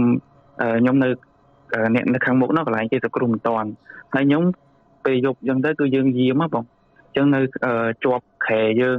ជាប់បន្ទប់ដែលយើងគេងសម្រាប់ហ្នឹងគឺជាបន្ទប់គេសម្រាប់កូនអញ្ចឹងណាបងហើយជាទូទៅគឺក្នុងទីពេទ្យវាអានេះយើងនិយាយទៅវាតែងតែមានហើយគឺថាការសម្រាប់កូន100លើ100វាតែងតែមានករណីស្លាប់ខ្លះអញ្ចឹងណាបងអញ្ចឹងបើមែនតែនទៅតាមរបាយការណ៍ទីការមកបងទៅទីនេះគឺឡងពួកគាត់ច្រើនហើយដល់ពេលខ្ញុំវិញថ្ងៃហ្នឹងគឺខ្ញុំគេងរៀងភ្លៀងទឹកត្រឹមលឹមអញ្ចឹង ដល់ពេលខ្ញុំគេងគូទ្វារហៅគ្រូពេទ្យខ្ញុំក៏ចេញមកក្រៅជាទូទៅអាច្រកទ្វារគឺនៅខាងមុខនោះទេប៉ុន្តែនៅជាប់បន្ទប់សម្រាប់គោនៅចំហៀងហ្នឹងមានច្រកមួយទៀតដែលជាច្រកខាងក្រោយហើយដើម្បីបើសិនជាអ្នកជំងឺមកគឺចូលទៅខាងមុខសង្គ្រោះបន្ទាន់ទាំងអស់ពេលយប់ហើយមានបុគ្គលិក stand by នៅសង្គ្រោះបន្ទាន់នឹង2នាក់ហើយអញ្ចឹងបើសិនជាមានអ្នកជំងឺចូលមកគឺត្រូវឆ្លងកាត់តាមដងសិនអាចមកកន្លែងនេះបានទេអញ្ចឹងលុះត្រាតែមានអ្នកជំងឺដែលគេនៅខាងលើចុះមកអញ្ចឹងវាមានតកាត់នៃហ្នឹងហើយអញ្ចឹងខ្ញុំបើកទ្វារទៅគឺអត់ឃើញខ្ញុំបិទទ្វារចូលទៅគេវិញព្រោះធម្មតាយាមយើងផ្លាស់វេននេះគេអញ្ចឹងណាហើយខ្ញុំគេងវិញបានប្រហែលជា5នាទីក្រោយគ្រូពេទ្យទៀតខ្ញុំចេញទៅវិញអត់ឃើញទៀតដល់ពេលលើកទី3ខ្ញុំដើរទូគេហ្មងថាមានអ្នកជំងឺមកអត់បងណាមានមកគូទ្វារខ្ញុំអត់ហើយគឺអត់មានណាទាំងអស់អញ្ចឹងខ្ញុំចាប់ដើមថាគិតខ្ញុំសម័យឬក៏អីតែតែលើកទី3ហ្នឹងមិនអត់គឺគូទ្វារទៀតហើយគឺខ្ញុំលែងបើកទ្វារមកហើយមានកែបមានអីលោតចូលក្នុងបន្ទប់ខ្ញុំទៀតខ្ញុំឡើងខ្លាចមែនទេហ្មងអញ្ចឹងអាហ្នឹងជាព្រឹត្តិការណ៍ប្រហែលជាមើល2023បាទអញ្ចឹងកើតឡើងពិតប្រាកដមកលើឡើងអញ្ចឹងអ្វីដែលខ្ញុំបញ្ជាក់ខាងដើមមិញហ្នឹងខ្ញុំអត់ដឹងថាវាជាអីឲ្យប្រាកដអញ្ចឹងបាទខ្ញុំចង់និយាយទៅកាន់អ្នកទាំងអស់គ្នាហើយចង់បានខមមិនឬក៏អ្នកអស់គ្នាវិភាគឲ្យខ្ញុំវិញដើម្បីខ្ញុំអស់ចិត្តទេកុំឲ្យជីវិតហ្នឹងវាអត់អស់ចិត្តទេវានៅតែឆ្ងល់តែជាអីអញ្ចឹងណាបងហ្នឹងហើយអញ្ចឹងនេះសាច់រឿងទី1អញ្ចឹងដើម្បីកុំឲ្យខាត់ពេលដល់បងផ្សេងទៀតខ្ញុំសូមចូលទៅសាច់រឿងទី2ហ្មងណាបងណាខ្លីៗអញ្ចឹងណាហ្នឹងហើយអញ្ចឹងសាច់រឿងទី2ខ្ញុំថយក្រោយទៅកាន់ខ្ទង់ជា22 23ឆ្នាំមុនមានថាឥឡូវហ្នឹងខ្ញុំ28ហើយអញ្ចឹងតែហ្នឹងខ្ញុំបើតាមខ្ញុំចាំប្រហែលជាខ្ញុំជាអ្នកទី1អញ្ចឹងណាបងបាទយូរមែនតើអញ្ចឹងនៅស្រុកនៅកំពង់ចាមស្រុកកណ្ដាលខ្ញុំនៅកំពង់ចាមហើយគឺការហ្នឹងគឺអត់ទាន់មានភ្លើងរត់អត់ទាន់មានទឹកអត់ទាន់មានបន្ទប់ទឹកអីទេគឺថានៅតាមស្រុកហ្នឹងគឺថាគឺស្រុកតែចការអញ្ចឹងណាបងអញ្ចឹងនៅទល់មុខបិទផ្ទះខ្ញុំហ្នឹងគឺមានអ៊ំមួយដែលអ៊ំហ្នឹងគាត់ចូលចិត្តផឹកស្រាខ្លាំងមែនទែនហើយចៃដន្យគឺនៅពេលហ្នឹងគឺគាត់ស្លាប់ហើយមូលហេតុដែលគាត់ស្លាប់ហ្នឹងគឺគាត់ស្លាប់ដោយសារតែគេហៅទីទឹកអញ្ចឹងណាបងហើយរិចលំពេងណាអញ្ចឹងនៅថ្ងៃធម្មតាគេថ្ងៃអីគេថ្ងៃទី6នៃគាត់ស្លាប់ដែលយើងថ្ងៃទី6នៃគាត់ស្លាប់ហ្នឹងគាត់ស្លាប់ហើយណាអញ្ចឹងបនសពបនអីនៅផ្ទះមុខប្រឆិតរៀងឆ្ងាយដែរប្រហែលជាខ្ទង់100ម៉ែត្រអីចឹងទៅអញ្ចឹងខ្ញុំពេលហ្នឹងគឺខ្ញុំនៅទូចមានក្មេងៗបងប្អូនខ្ញុំទូច 4-5 នាក់ហ្នឹងហើយខ្ញុំគេងនៅលើផ្ទះជាមួយនឹងយាយតាខ្ញុំអញ្ចឹងស្រាប់តែម៉ោងប្រហែលជាថា8-9ណាម៉ោងប្រហែលជា8-9ហ្នឹងគឺមានក្លិនស្អុយខ្លាំងមែនតើហ្មងស្អុយឲ្យខ្ញុំស្បត់ពីពូអ្នកនរខ្ញុំអត់ពូទេព្រោះខ្ញុំជាពេទ្យខ្ញុំអត់ពូទេស្អុយខ្លាំងមែនតើអញ្ចឹងក៏យើងអត់ដឹងថាក្លិនមកពីណាទេខំប្រឹងរកមើលអុចគ្រៀងរកមើលអញ្ចឹងទៅចុងក្រោយយាយខ្ញុំថាអ៊ំដែលគាត់ស្លាប់នោះឈ្មោះខុនអញ្ចឹងណាខុនឯងមកលេងចៅមែនមកលេងចៅមែនក្មួយមែនអញ្ចឹងឯងទៅបានសពទៅពួកអីមួយខ្លាចអញ្ចឹងបើឯងនៅតែឯងស្លាប់ដោយសារអីអញ្ចឹងទៅឯងមានធំក្លិនធំអីអញ្ចឹងណាអញ្ចឹងសុំឯងទៅបានសពទៅក្មួយគាត់ខ្លាចណាវាខ្លាចណាអញ្ចឹងឯងទៅបងអធិការគ្រាន់តែយាយខ្ញុំគាត់និយាយប៉ុណ្ណឹងណាគឺក្លិនហ្នឹងបាត់ដូចគេដកចេញពីច្រមុះអញ្ចឹងយល់អត់អញ្ចឹងមកដល់ថ្ងៃហ្នឹងខ្ញុំនៅតែមានអារម្មណ៍ថា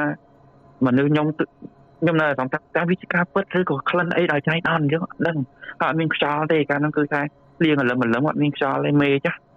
ហ្នឹងហើយអញ្ចឹងខ្ញុំចាំរហូតមកដល់ថ្ងៃហ្នឹងខ្ញុំនៅតែចង់ថាខ្ញុំនៅតែចង់ថាចេះនៅពេលដែលគេនិយាយរឿងខ្មោចភ្លាមគឺខ្ញុំនឹកឃើញដល់រឿងហ្នឹងជារឿងពិតឬក៏អត់តែសួរលោកខ្ញុំមកដល់ថ្ងៃហ្នឹងណាបាទរបៀបចឹងហ្នឹងហើយអញ្ចឹងចាំឲ្យអ្នកទាំងអស់គ្នាជួយ feedback ទាំងអស់គ្នាអញ្ចឹងថាវាជាអីអូខេបងខ្ញុំមានមករឿងទៀតតែរឿងហ្នឹងខ្ញុំនិយាយត្រង់ខ្ញុំអត់ទៅខ្ញុំអត់ក្លាហាននិយាយប៉ុន្មានទេប៉ុន្តែខ្ញុំនៅតែចង់និយាយដើម្បីឲ្យអស់ចិត្តខ្ញុំហ្នឹងរឿងទី3ហ៎បងបានជើអូខេកាលហ្នឹងខ្ញុំរៀនបឋមសិក្សាខ្ញុំអត់ចាំថាខ្ញុំរៀនអ្នកទីម៉ានេះប្រហែលជារៀនអ្នកទី5ទី6ព្រោះខ្ញុំធំដែរអញ្ចឹងណាបាទអញ្ចឹងមានខាងបងប្អូនជាទួតមួយខ្ញុំហ្នឹងអញ្ចឹងបងប្អូនជាទួតមួយខ្ញុំហ្នឹងអ៊ំប្រុសហ្នឹងគឺគាត់ផឹកខ្លាំងមែនតើផ ផឹកចង់ថាគាត់ផឹកដែលចាស់គេហៅថាសៃប្រសាទថាក្មេងណាសៃប្រសាទប៉ុន្តែគាត់អត់ផឹកគឺគាត់នៅដឹងខ្លួនទេគាត់នៅពេលដែលគាត់ផឹកគឺគាត់ដើរនិយាយតាមផ្លូវតាមអីតែអត់មានប្រើសង្សារដាក់ណាឯងគឺគាត់វាទិសដីវាថាមនុស្សរៀនចប់បញ្ញាបត្រហើយទៅជាផឹកស្រាបងយល់អត់ចឹងដល់ពេលដែលគាត់បែកកម្មដ្ឋានស្រាហ្នឹងគឺចេញទិសដីមកហ្មងរបៀបចឹងហើយប្រពន្ធរបស់គាត់ហ្នឹងគឺអានេះខ្ញុំសូមស្មាតទោសបើសិនជាខ្ញុំនិយាយទៅខុសអីគឺខ្ញុំសូមទោសទុកមុនខ្ញុំសូមកម្មាទោសទុកមុនខ្ញុំនិយាយតាមអ្វីដែលខ្ញុំនៅក្មេងហើយចាស់ហើយអ្នកភូមិអ្នកតាភូមិអីគេប្រាប់អញ្ចឹងណាអញ្ចឹងប្រពន្ធរបស់គាត់ហ្នឹងគឺគេថាប្រពន្ធរបស់គាត់ជាអាបអញ្ចឹងណាបងបាទហើយរហូតម្ដងថ្ងៃនេះខ្ញុំក៏នៅតែអត់ទាន់ជឿថាអាបហ្នឹងមានពិតដែរប៉ុន្តែខ្ញុំមិនបដិសេធទេអញ្ចឹងគេថាអាបទៅហើយគេថាដើរធ្វើអំពើគេអត់ត្រូវគឺធ្វើដាក់គ្រួសារខ្លួនឯងដីខ្លួនឯងអញ្ចឹងណាហើយអញ្ចឹងទៅរហូតដល់មានពេលមួយហ្នឹងគឺគាត់ផឹកខ្លាំងមែនតើអីចឹងទៅគឺគាត់នឹងទាញជីវិតដើរដេញកាប់ឪពុកគាត់ហើយនឹងម្ដាយគាត់បង្កើតណានឹងដេញកាប់ឪពុកគាត់ម្ដាយគាត់បង្កើតគឺទេអញ្ចឹងយើងអត់ដឹងថាមូលហេតុអីបានជាគាត់អញ្ចឹងទេអញ្ចឹងនៅពេលដែលគាត់ដេញកាប់ឪពុកម្ដាយគាត់ហ្នឹងគឺគាត់ស្រាក់លក្ខណៈស្រាក់ហើយលាបខ្លាញ់នៅពេញខ្លួនគាត់ហ្មងហើយគឺលក្ខណៈស្វឹងស្រាហើយបែកមែនតើហើយអញ្ចឹងដល់ពេលកាប់អញ្ចឹងទៅបងប្អូននៅតាមដេញចាប់បរុតឪពុកអីហ្នឹងបណ្ដាយហ្នឹងដើម្បីចេញពីគាត់ដើម្បីគាត់ដេញចាប់អញ្ចឹងទៅហើយចុងក្រោយគាត់រត់ផ្លេទៅក្រោយមកគាត់រត់ផ្លេទៅក្រោយហ្នឹងគឺខាងវាស្រែបងវាស្រែចុងយើងដើររអត់ឃើញដើររមិនក៏អត់ឃើញទេ3ថ្ងៃហើយខ្ញុំនេះគឺខ្ញុំថ្ងៃហ្នឹងគឺថាខ្ញុំកាលហ្នឹងខ្ញុំនៅក្មេងខ្ញុំរបៀបនៅខ្វៀលគោបងទៅខ្វៀលគោខ្ញុំអង្គុយលើដើមអំពិលក្រោមដើមអំពិលស្រាប់តែងើយឡើងលើបងហើយគាត់ចងកនៅលើដើមអំពិលហ្នឹងហើយគីឡូគាត់មិនស្រាណាចង80គីឡូ90គីឡូហ្នឹងអូពេលទេហត់មកប្រាប់គេឯងថាឃើញខ្មោចចងកអញ្ចឹងទៅខ្ញុំភ័យហើយពេលទៅប្រាប់តែគេមានអ្នកប៉ូលីសអីឡើងទៅមើលទៅគឺខ្មោចអ៊ំជាអូនមួយខ្ញុំហ្នឹងបាទហើយចង់ប្រាប់ថាថ្ងៃព្រឹត្តិការណ៍ដែលកើតឡើងហ្នឹងគឺប្រពន្ធគាត់គឺអត់នៅផ្ទះទេអញ្ចឹងណាអត់នៅផ្ទះទេហើយក៏អត់នៅក្នុងព្រឹត្តិការណ៍ហ្នឹងទៀតអញ្ចឹងទៅធ្វើឲ្យគេកាន់តែសង្ស័យមែនទែនហើយមួយទៀតកូនរបស់គាត់កូនបកើតហ្នឹងអាយុបានតែរៀនដល់ថ្នាក់ទី7ទេក៏ស្លាប់បាត់ក្រោមមូលហេតុស្លាប់បាត់ក្រោមមូលហេតុគឺនិយាយទៅគឺជំងឺអត់ដឹងជំងឺអីកាលហ្នឹងគឺស្លាប់អត់មានអ្នកណាមួយចង់ថាខ្ញុំដែលជាមិត្តភក្តិធម្មតាបងប្អូនជាទូតមួយតែកូនចៅគឺយើងមិត្តភក្តិគ្នាចិត្តដិតណាបងប្អូនគ្នាយើងទៅតែគឺអត់មានអ្នកណាដឹងថាស្លាប់មូលហេតុអីអញ្ចឹងខ្ញុំនិយាយនេះខ្ញុំស្បត់ខ្ញុំអត់ពោទេអ្នកនរគ្នាព្រោះខ្ញុំចាំដល់ពេលហ្នឹងហ្មងហ្នឹងហើយដល់ពេលគាត់មានចុងក្រោយមកគាត់មានកូនពៅមួយទៀតស្លាប់មួយទៀតឲ្យតែកូនប្រុសគឺស្លាប់ទាំងអស់ចុងក្រោយគឺគាត់នៅសល់តែកូនស្រីមួយឯងបាទបច្ចុប្បន្នហ្នឹងគាត់មានប្តីថ្មីហើយគាត់ទៅរស់នៅស្រុកផ្សេងបាត់ចេញពីក្នុងនេះហ្នឹងហ្មងហើយសំទោសណាប្តីនិងកូនគាត់ស្លាប់មិនមានការកាត់ទុកអីសោះនៅពេលដែលបងប្អូនចិត្តឆ្ងាយអីមើលទៅកាន់គាត់ហ្នឹងហើយត្រូវបាននិយាយតគ្នាថាគាត់ជាអ្នកដែលដាក់អំពើលើកូនគាត់ឲ្យប្តីគាត់អីហ្នឹងដើម្បីបានស្អីបងគេហៅទីគ្រឿងក្នុងអីចឹងតែខ្ញុំអត់ជឿនិយាយត្រង់ប៉ុន្តែខ្ញុំនិយាយពីព្រឹត្តិការណ៍ដែលកើតឡើងពិតប្រាកដហើយពីក្មេងដែលខ្ញុំបានទៅបានគេប្រាប់មកមិនខ្ញុំនៅក្នុងភូមិហ្នឹងប៉ុន្តែអាពាក្យទាំងអស់ហ្នឹងយើងក្មេងយើងមិនមែនទៅនឹកឃើញថាមានអាបណាទីគ្រឿងក្នុងណាហ្នឹងមិនចាស់អ្នកប្រាប់យើងទៅអត់អញ្ចឹងខ្ញុំគាត់តែនិយាយនៅអ្វីដែលខ្ញុំទៅបានគេថាបង្រៀនឬក៏ប្រាប់ពីក្មេងមកហើយបើរឿងខ្ញុំផ្ទាល់ខ្លួនដែលខ្ញុំនិយាយពីដំបូងនោះក៏ជារឿងពិតអញ្ចឹងត្រកមកវិញព្រឹត្តិការណ៍ទាំង3កើតឡើងហ្នឹងខ្ញុំចង់ទូលអធិការសស្ដាមឬក៏បងប្អូនទាំងគ្នាយល់យ៉ាងណាដែរថាតើវិពិតត្រឹមកម្រិតណាតើអាចញើដើម្បីឲ្យខ្ញុំហ្នឹងវាបាន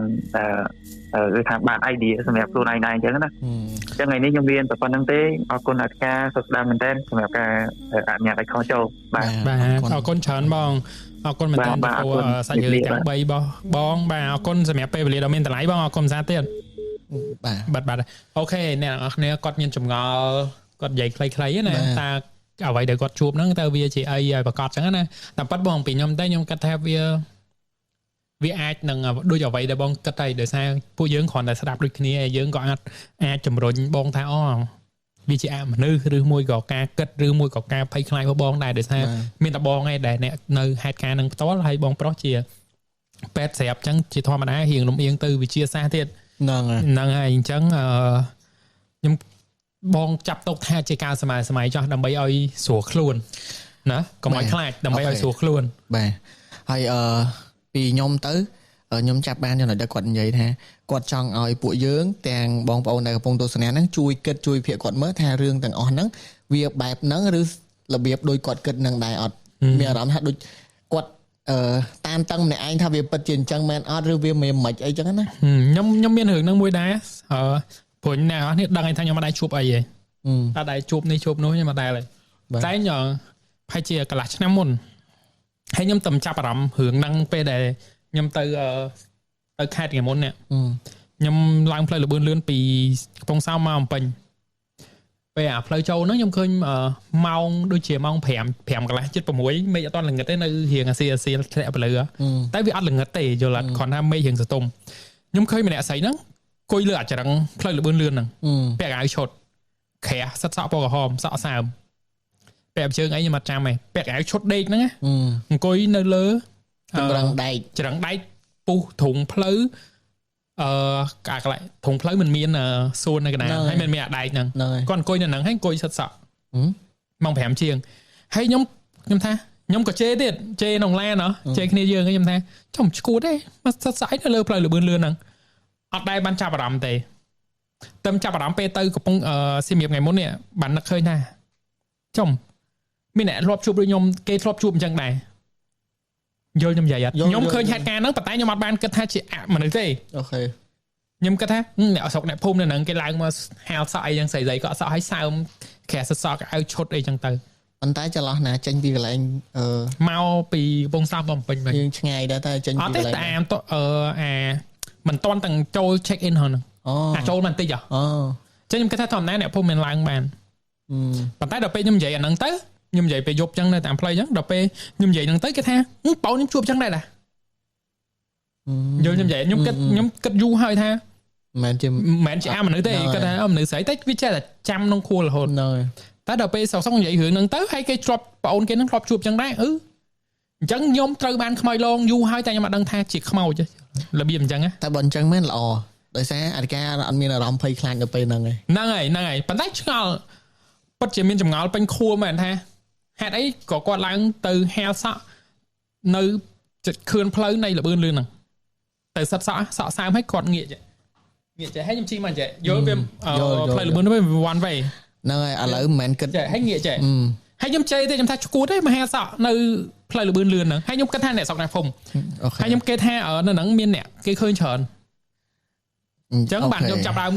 អញ្ចឹងខ្មោចខ្លាចប្រោចចឹងមិនថាខ្ញុំថាបើសិនជាខ្មោចឡងមែនណាល្អដែលឡងបែបហ្នឹងធ្វើឲ្យអធិការអត់បានខ្លាចនៅពេលហ្នឹងអារម្មណ៍យើងធម្មតាអញ្ចឹងទៅមកខ្លាចពេលក្រោយក៏វាអត់ដូចយើងនៅហ្នឹងផ្ទាល់ដែរអត់ហ៊ានជិះលឿនហ្នឹងវាល្អហើយបើសិនជាមួយទៀតបើសិនជាវាអញ្ចឹងមែនវាដូចនឹងរឿងដែលចាស់តាណាមកតាំងយើងនៅក្មេងរហូតដល់ឥឡូវភាគច្រើនខ្មោចឡងបែបហ្នឹងអត់ឲ្យឃើញមុខទេហ្នឹងហើយអត់ឲ្យឃើញមុខទេខ្ញុំចាំណាមកខ្ញុំក៏ដែរខ្ញុំចាំច្បាស់ហ្មងក្រាស់ព្រោះអាផ្លូវចូលហ្នឹងយើងអត់តន់ check in ហ្នឹងមានអីត្រូវជិះលឿនយល់អត់ជិះមួយហ្នឹងឃើញក្រាស់ពណ៌ក្រហមអាក្រាស់ស្និតធំអាតាមខេត្តស្និតធំណាឃើញគាត់សិតអាហ្នឹងហើយសក់គាត់សើមអញ្ចឹងបាទខ្ញុំថាឈួតទេមិនសិតសក់អីនៅហើយកដាលទ្រូងផ្លូវអង្គុយពីលើអាដែកហ្នឹងទៀតហើយកៅឈុតហើយមេឃមិនតន់ល្ងឹតណាម៉ោង5ជាងមេឃគ្រាន់ថាវាអត់មានថ្ងៃប៉ុន្តែក៏វាអត់ល្ងឹតដែរមេឃខ្ញុំមានពលឺពេញហ្នឹងមានយើងណាទៅគិតរឿងខ្មោចអីប៉ុន្តែតថាល្បីថាគេឃើញច្រើនចឹងទៅក៏ខ្លាចបណ្ដោយអញ្ចឹងបើសិនជាអ្នកនរគ្នាជួបហេតុការណ៍ដូចខ្ញុំក៏មិនប្រាប់ខ្ញុំផងព្រោះខ្ញុំអត់ដឹងមែនខ្ញុំនិយាយមែនតើគេមកប្រាប់ខ្ញុំវិញដែរហើយមែនតើយើងក៏អត់ទាន់ដឹងច្បាស់ថាហ្នឹងជាវិញ្ញាណអបិយជំនឿហ្នឹងឬមួយក៏មនុស្សមែនតើដែលគាត់ចូលចិត្តមកអញ្ចឹងនៅចិត្តហ្នឹងក៏យើងអត់ដឹងដូចគ្នាតែអាហ្នឹងគេឲ្យឡើងទេណា បើគិតឲ្យមែនទេផ្លូវលឿនអត់មានអីឆាក់ងាយត្រូវដើរឆ្លងកាត់ទេយល់ហើយប៉ុន្តែខ្ញុំគិតថាគាត់នៅខេត្តក៏ឡើងទៅអង្គុយលេងបើគិតហ្នឹងហើយបើគិតមួយទៀតចង់និយាយថាអ្នកតនេមានអ្នកខ្លះតនេពេកយល់អត់ព្រោះឥឡូវហ្នឹងមានអ្នកគេទៅយាមតែហ្នឹងហើយមានអ្នកយាមតែកន្លែងគេ check នេះហ្នឹងហើយឥឡូវហ្នឹងកន្លែង check in ហ្នឹងគេប្រើប្រព័ន្ធវិទ្យាថ្មីហ្នឹងគឺអត់មានអ្នកចាំនេះទៀតអញ្ចឹងវាអាចនឹងរឿងអញ្ចឹងដែរប៉ុន្តែបើពីខ្ញុំទៅបើសិនជាអធិការពិតជាខ្មោចឡងមែនហើយខ្មោចដតីដែលមានបំណងចង់ឡងអធិការឡងបែបហ្នឹងទៅអត់អីទេពួកគ្នាអត់ដឹងអត់ខ្លាចយ៉ាងឡងពេលថ្ងៃអញ្ចឹងចាស់ចុះបើភ្លឺចាយហ្នឹងយល់អូខេឥឡូវត្រឡប់មកកម្មវិធីរបស់យើងវិញសុំចុះបាទសុំអ្នកនរគ្នាទៅ share វីដេអូម្នាក់មួយជាមួយនឹងវីដេអូយើងផុស promote Dreamy បាទបង Fresh ជួយ ping មួយអញ្ចឹងអ្នកនរគ្នាមុនហ្នឹងនិយាយទៅ share ដូចជាបាន 3-4 នាក់ដែរអូតិចមែនតើអ្នកនរគ្នាមិនចឹងអ្នកនរគ្នាមិនចឹងតែបិទ live ត្រឹមហ្នឹងហ្មងមិនចឹងនេះគ្នាយើងក៏ខលមកមែនឃើញគាត់ព្យាយាមខលនេះលេខគាត់មកទៀតណាបាទឥឡូវលើកគាត់សិនចាំសុំឲ្យពួកគាត់ share ឥឡូវជំរាបសួរបងឥឡូវជំរាបសួរបងបាទជំរាបសួរបងខ្ញុំលើកបងឲ្យតែប៉ិតខ្ញុំសុំនិយាយមួយម៉ាត់សិនហើយចាំខ្ញុំជួបបងវិញណាបងបាទបានបងខ្ញុំចាំខ្លាច់ដាច់អូខេអ្នកអរនេះទៅ share វីដេអូខ្ញុំនេះ Dreamy មួយឲ្យលឿនជាការស្នើសុំជាការសុំពីខ្ញុំបាទអធិការបាទនេះវីដេអូយើង ping នេះ Fresh តោះ share នេះ share ម្នាក់មួយទៅណាចឹងហើយយើងនឹងមកជួបប្រិយមិត្តចុងក្រោយរបស់យើងហ្នឹងភីមិញបងមិញសលេងគាត់ដូចស្រីបងត្រូវនេះស្រីហ្មងដូចស្រីមិនស្រីហ្មងតែគីឡូពេលខ្លះមានមនុស្សប្រុសណាសលេងព្រោះដូចខ្ញុំចឹងស្ដាប់អត់ដឹងអីយល់អត់ស្ដាប់មកស្រីហ្នឹងហើយចឹងអ្នកនរគ្នានេះខ្ញុំអត់តន់និយាយអីទេខ្ញុំឲ្យអ្នកទាំងអស់គ្នាទៅ share សិនខ្ញុំអត់តន់និយាយអីទេយើងលើកលេខគ្នាយើងគាត់ call មកហើយគឺថ្ងៃនេះគឺយើងមានបែកខណ្ឌរីតែមួយរូបទេបាទអូខេឥឡូវបើពីខ្ញុំទៅឥឡូវគ្នាយើងដែលកំពុងមើលហ្នឹង 1K.2 ខ្ញុំសុំតែ 50% នៃ 1K.2 ហ្នឹងបានន័យថាឲ្យពេលកន្លះម៉ោងចុះ30នាទីក្រោយយើងឃើញចំនួនកើនឡើងគឺពាក់កណ្ដាល 1K ហ្នឹងនៃការ share អូខេបើមិនដូច្នោះទេអាទិត្យក្រោយយើងដេអូបាទមិនដែរឥឡូវចង់ដេអូអត់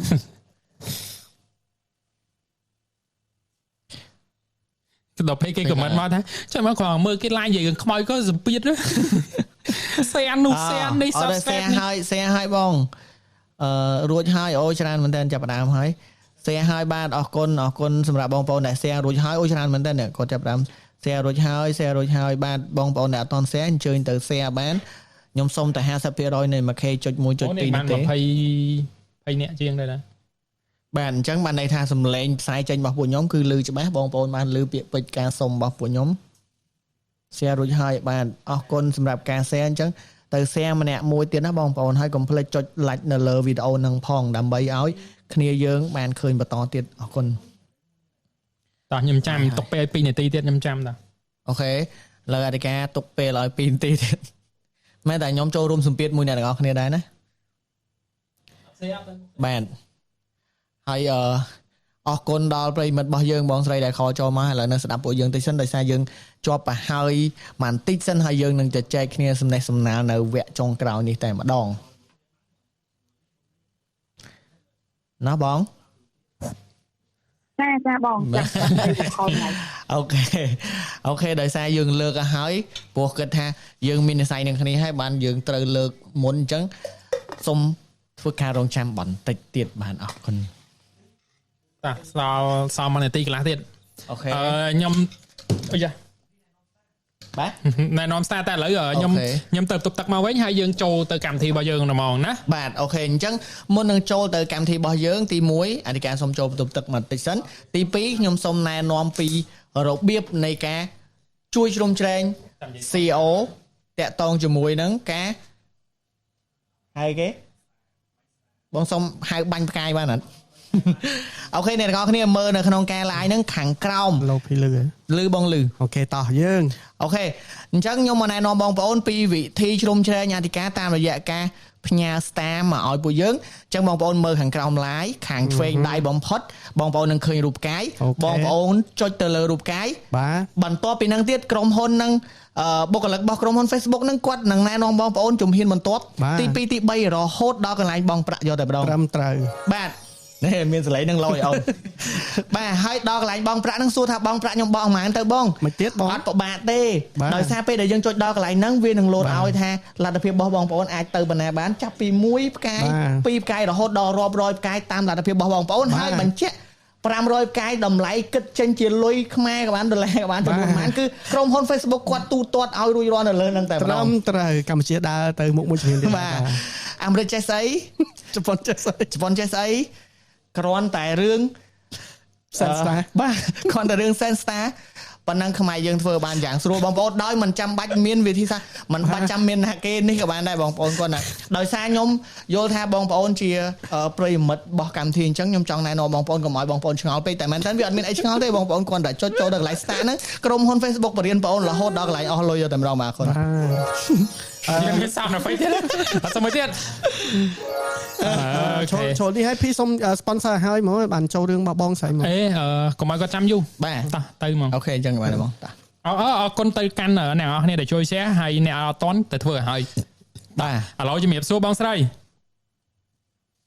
Hello ជំរាបសួរបងបាទមកខាងនេះមានឈ្មោះអីដែរបងស្ដាប់សលេងខ្ញុំអត់បានណាបងអូម៉ៃខាងកំពង់សោមបងម៉ួយដុំយើងតែម្ដងមិនចាំបាទម៉ួយដុំអញ្ចឹងបងអរគុណដល់ឲ្យបងដែរក្នុង live ទំរងចាំស្ដាប់រឿងខ្ញុំច្រើនណាអូខេអរគុណច្រើនបងអរគុណហើយអរគុណបងដូចគ្នាដែលផ្ដល់ពេលវេលាដ៏មានតម្លៃចូលរួមជាមួយនឹងកម្មវិធីយើងហ៎បងចាបងរឿងនេះរឿងសុំក្រោយចាំខ្លាចលោកខ្ញុំទៀតមិនចែកម្លែកទៀតឡើយអូខេអញ្ចឹងជូនពរណាបាទអរគុណមែនតើអរគុណយូរណាស់សម្រាប់ការចែកម្លែករឿងកន្លងមកហើយក៏អរគុណរូបភាពដែលធ្វើឲ្យខ្ញុំដិតដាមនៅផ្លូវជាតិលេខ1ដែរអរគុណចាបងអរគុណច្រើនដែលដិតដាមរឿងមកឲ្យកាន់តែចាំគ្នាបាទបងតោះថ្ងៃនេះខ្ញុំមានតែមួយរឿងឲ្យបងឲ្យរឿងហ្នឹងផ្ទាល់មកលើខ្ញុំដែរគឺផ្ទាល់វាថាពាក់ព័ន្ធនឹងវិទ្យាវិញ្ញាណចូលមកសន្តិភាពដូចគ្នាដែរបងបាទតែកាលពី10ឆ្នាំមុនរឿងដែលខ្ញុំកាត់ឡើងនៅប្រវត្តិផ្លូវជាតិលេខ1ហ្នឹងបងមុននឹងទៀត10ឆ្នាំមុនអូខេបងតែខ្ញុំសូមចាប់ដើមណាបងបាទអញ្ជើញឲ្យទីពេលបាទទេបងរឿងនេះគឺនៅស្ថិតនៅរយៈពេលតែ10ឆ្នាំតាមដែលខ្ញុំចាំបានព្រោះពេលហ្នឹងខ្ញុំរៀននៅបឋមសិក្សាទេអត់ទាន់ចូលវិទ្យាល័យទេហើយគឺកាត់ឡើងនៅផ្ទះដែលខ្ញុំនិយាយពាក់ព័ន្ធមួយម៉ាក់ខ្ញុំអាទិត្យមុនរឿងតាឡាភ្លើងណាគឺនៅផ្ទះហ្នឹងដដែលចាដូចខ្ញុំនិយាយពីអាទិត្យមុនថាផ្ទះរបស់ខ្ញុំហ្នឹងមុនដែលម៉ាក់ខ្ញុំទិញតោពីគេហ្នឹងពេលដែលរកគេមើលហ្នឹងគឺឃើញថាផ្ទះហ្នឹងគឺមានបានន័យថាគឺធ្វើនៅលើកន្លែងដែលគេទុកដាក់សពទុកខ្មោចទុកអីទៅអត់ដល់តែខ្មោចនៅពីពេលណាអញ្ចឹងណាបងបាទហើយមុនដែលម៉ាក់ខ្ញុំទៅទិញហ្នឹងគឺមានគេនៅពីមុនមិនតែគេនៅអត់បានទេគឺនិយាយទៅគឺនៅអត់បានតែតែមានពពួកអមនុស្សតាមរំខានអីបាត់ហ្នឹងចឹងទៅប៉ុន្តែដោយសារតែម៉ាក់ខ្ញុំចូលទៅទិញគឺដោយសារតាខ្ញុំគាត់ដូចបងតាខ្ញុំគាត់ជាគ្រូស្រាប់ហើយអញ្ចឹងគាត់ទៅប្រាក់ព្រំទៅកប់អីចឹងដើម្បីការពារជុំវិញផ្ទះអីចឹងក៏យើងព្រមនៅសុខសាន្តបានមួយរយៈពេលហើយនៅខាងមុខផ្ទះហ្នឹងបងក៏មានដើមព្រីងមួយដែលខ្ញុំមិនដឹងថាដើមព្រីងហ្នឹងវាបែបណាប៉ុន្តែតាំងពីខ្ញុំនៅរហូតដល់តែការរឿងហើយរហូតដល់ខ្ញុំឈប់នៅគឺច្រើនឆ្នាំហើយអត់ដែលឃើញមានផ្លែទេបងគឺអត់មានផ្លែសោះហ្មងតែប៉ុន្តែមើលទៅគួរឲ្យខ្លាចដើមព្រីងហ្នឹងវានៅប្រឆិតខាងមុខផ្ទះខ្ញុំតែវាអត់សមមុខផ្ទះតែវានៅខាងជើងផ្ទះអញ្ចឹងណាបងតែខាងមុខបាទចាបងហើយមុននឹងកើតរឿងហ្នឹងគឺប៉ាខ្ញុំជប់មើលដូចជាអាទិត្យមុនដែលកើតរឿងហ្នឹងមកលើខ្ញុំប៉ាខ្ញុំគាត់បានយកសពឃើញមនុស្សស្រីម្នាក់ដែលមានកូនទៅជួយច្រើនមែនទេដូចជា5 6នាក់បងប៉ុន្តែស្លៀកពាក់ខុសពីមនុស្សយើងធម្មតាបានគាត់ស្លៀកពាក់របៀបចងពងដូចពីមុនអញ្ចឹងណាចងពងឲ្យស្លៀកក្បិនណាបងមកធ្វើផ្ទះប៉ុន្តែមកធ្វើផ្ទះឈើមួយដែលខ្ពស់ផុតដំបូលផ្ទះខ្ញុំទៀតមកធ្វើពីមុខផ្លូវចូលផ្ទះខ្ញុំហ្មងហើយដល់ពេលប៉ាខ្ញុំគាត់មកធ្វើការគាត់ឃើញគាត់ទៅសួរថាមិនបានមកធ្វើផ្ទះចំពីមុខផ្ទះខ្ញុំអញ្ចឹងហើយមានសុំការអនុញ្ញាតអីអត់អញ្ចឹងណាគេក៏និយាយថាចេះផ្ទះនោះផ្ទះអញហើយកុំចេះ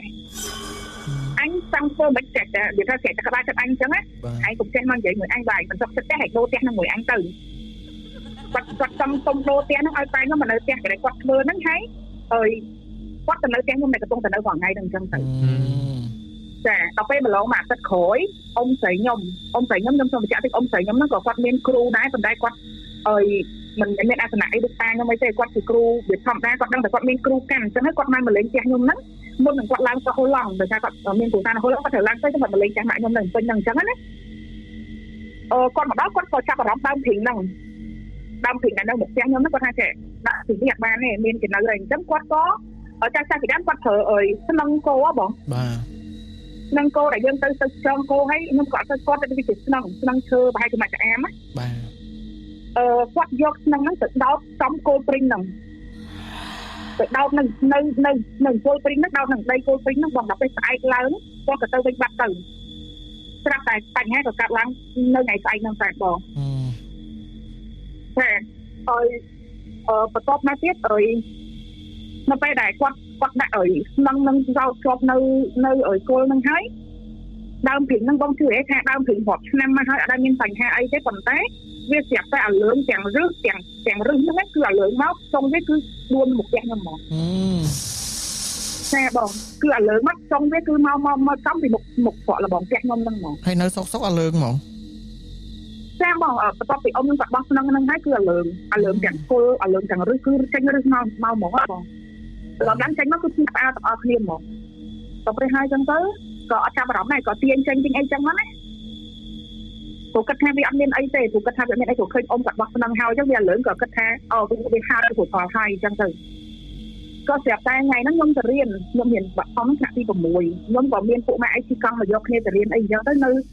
ទាំងខ្ញុំមានមុនរំតែជុកនេះបងនៅក្នុងពេញថ្មីហ្នឹងតែជិះកង់ទៅរៀនខ្ញុំរៀនចឹងទៅខ្ញុំគាត់ក្នុងខ្លួនឯងចាប់ដើមមើលឆ្លែកលក្ខណៈថាចេះតែក្តៅជ្រូកច្រាញ់មួម៉ៅខុសពីបងឆ្ងាញ់តែគាត់វិញហ្នឹងបងឆ្ងាញ់ជាមួយ sound effect មកគឺ smooth ចូលគ្នាយកតែម្ដងលោកអ្នកមិនមានលុយគ្រប់គ្រាន់ក្នុងការបាទ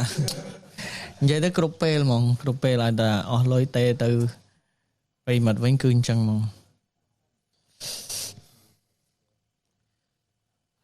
អត់ទេតែថាខ្ញុំយកលេខកម្មវិធីលេខខ្ញុំសល់លុយ9រៀលជាងអូ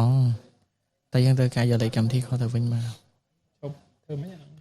ចូលលុយអត់ទេចង់ដូរលេខ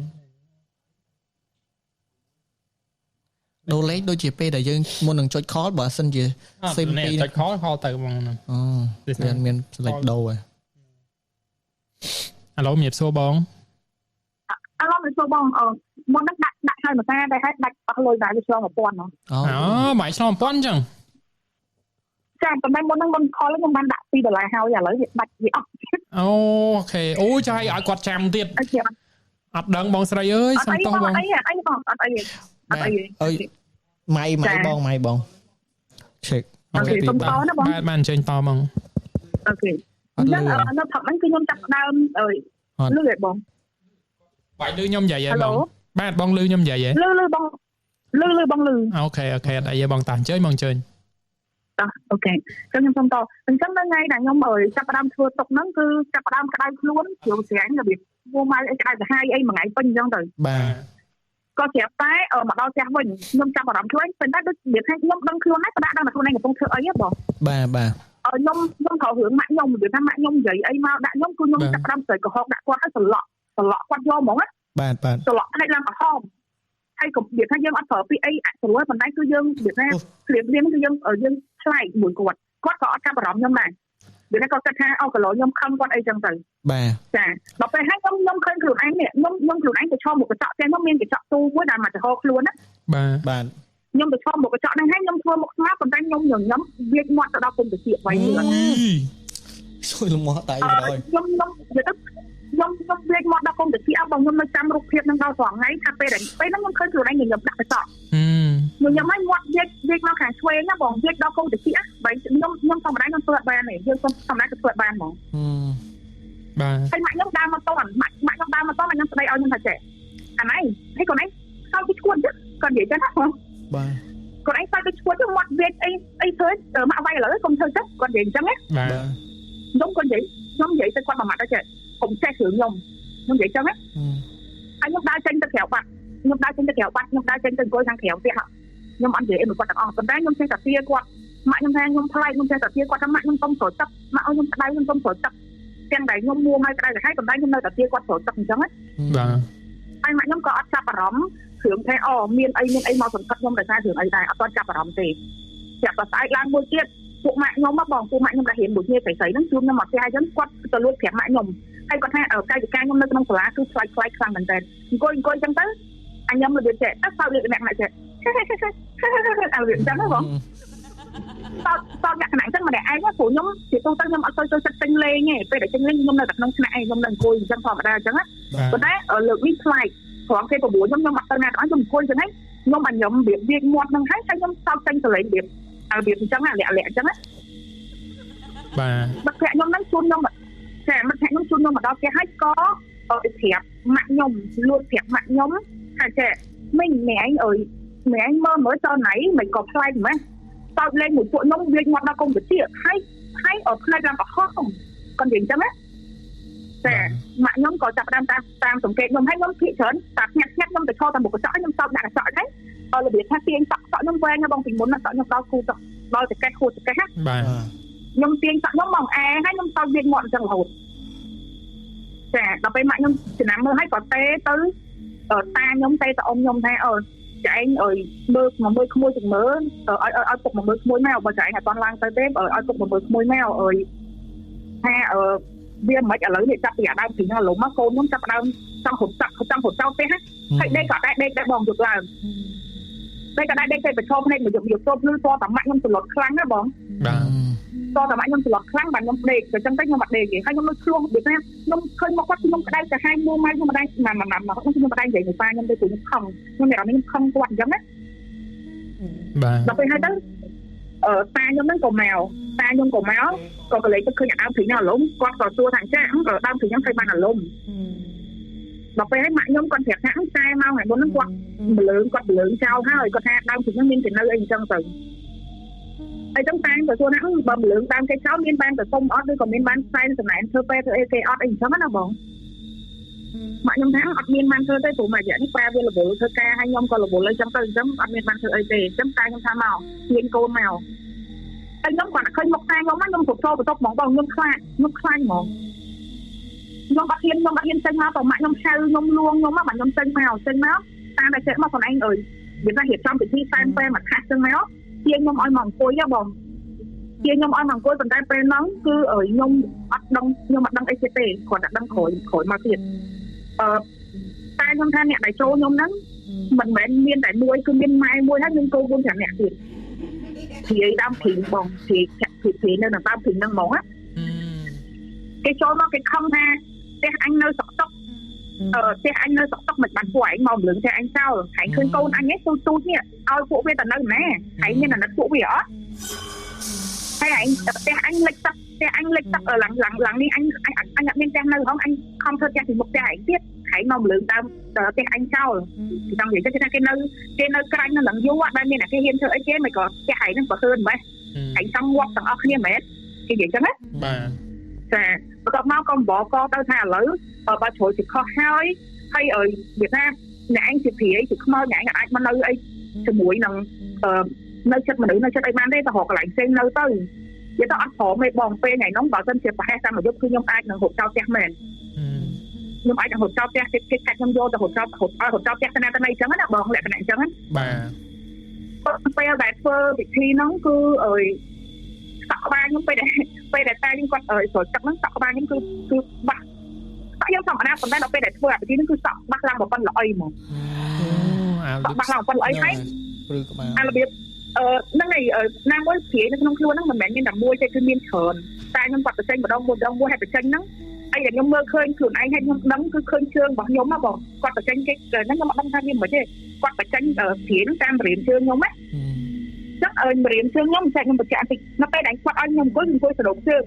មកអស់ជើងចឹងណាហើយគាត់ដាក់ខាសហ្នឹងប្រហែលជាបើគិតទៅប្រហែលជា2ចង្អាមទៅ3ចង្អាមពីជើងរបស់យើងដែលយើងសដុកគាត់បងបាទប៉ុន្តែនៅពេលដែលគាត់បញ្ចេញចាក់ស្ដែងជើងខ្ញុំគឺលូតអាមរៀនជើងហ្នឹងគឺដល់ខាស3ចង្អាមដល់ខាសហ្នឹងហ្មងហើយចាប់ផ្ដើមប្រកាសល្មិចល្មួលតែជុំអីក្តៅអីចឹងទៅចាខ្ញុំលឺអាកលេងខ្ញុំគូហូបតែដល់ពេលបញ្ចេញក្រោយបញ្ចេញហើយហ្នឹងគឺវាថា អត់ទាន់ទៅណាទេបញ្ចេញមួយនៅមួយបញ្ចេញមួយនៅមួយគេដល់ខ្ញុំលក្ខណៈថាខ្ញុំចេញមកខ្ញុំសឡប់សឡប់ដូចនៅក្នុងកន្លែងហ្នឹងហ្មងវាលែកបងអីទាំងអស់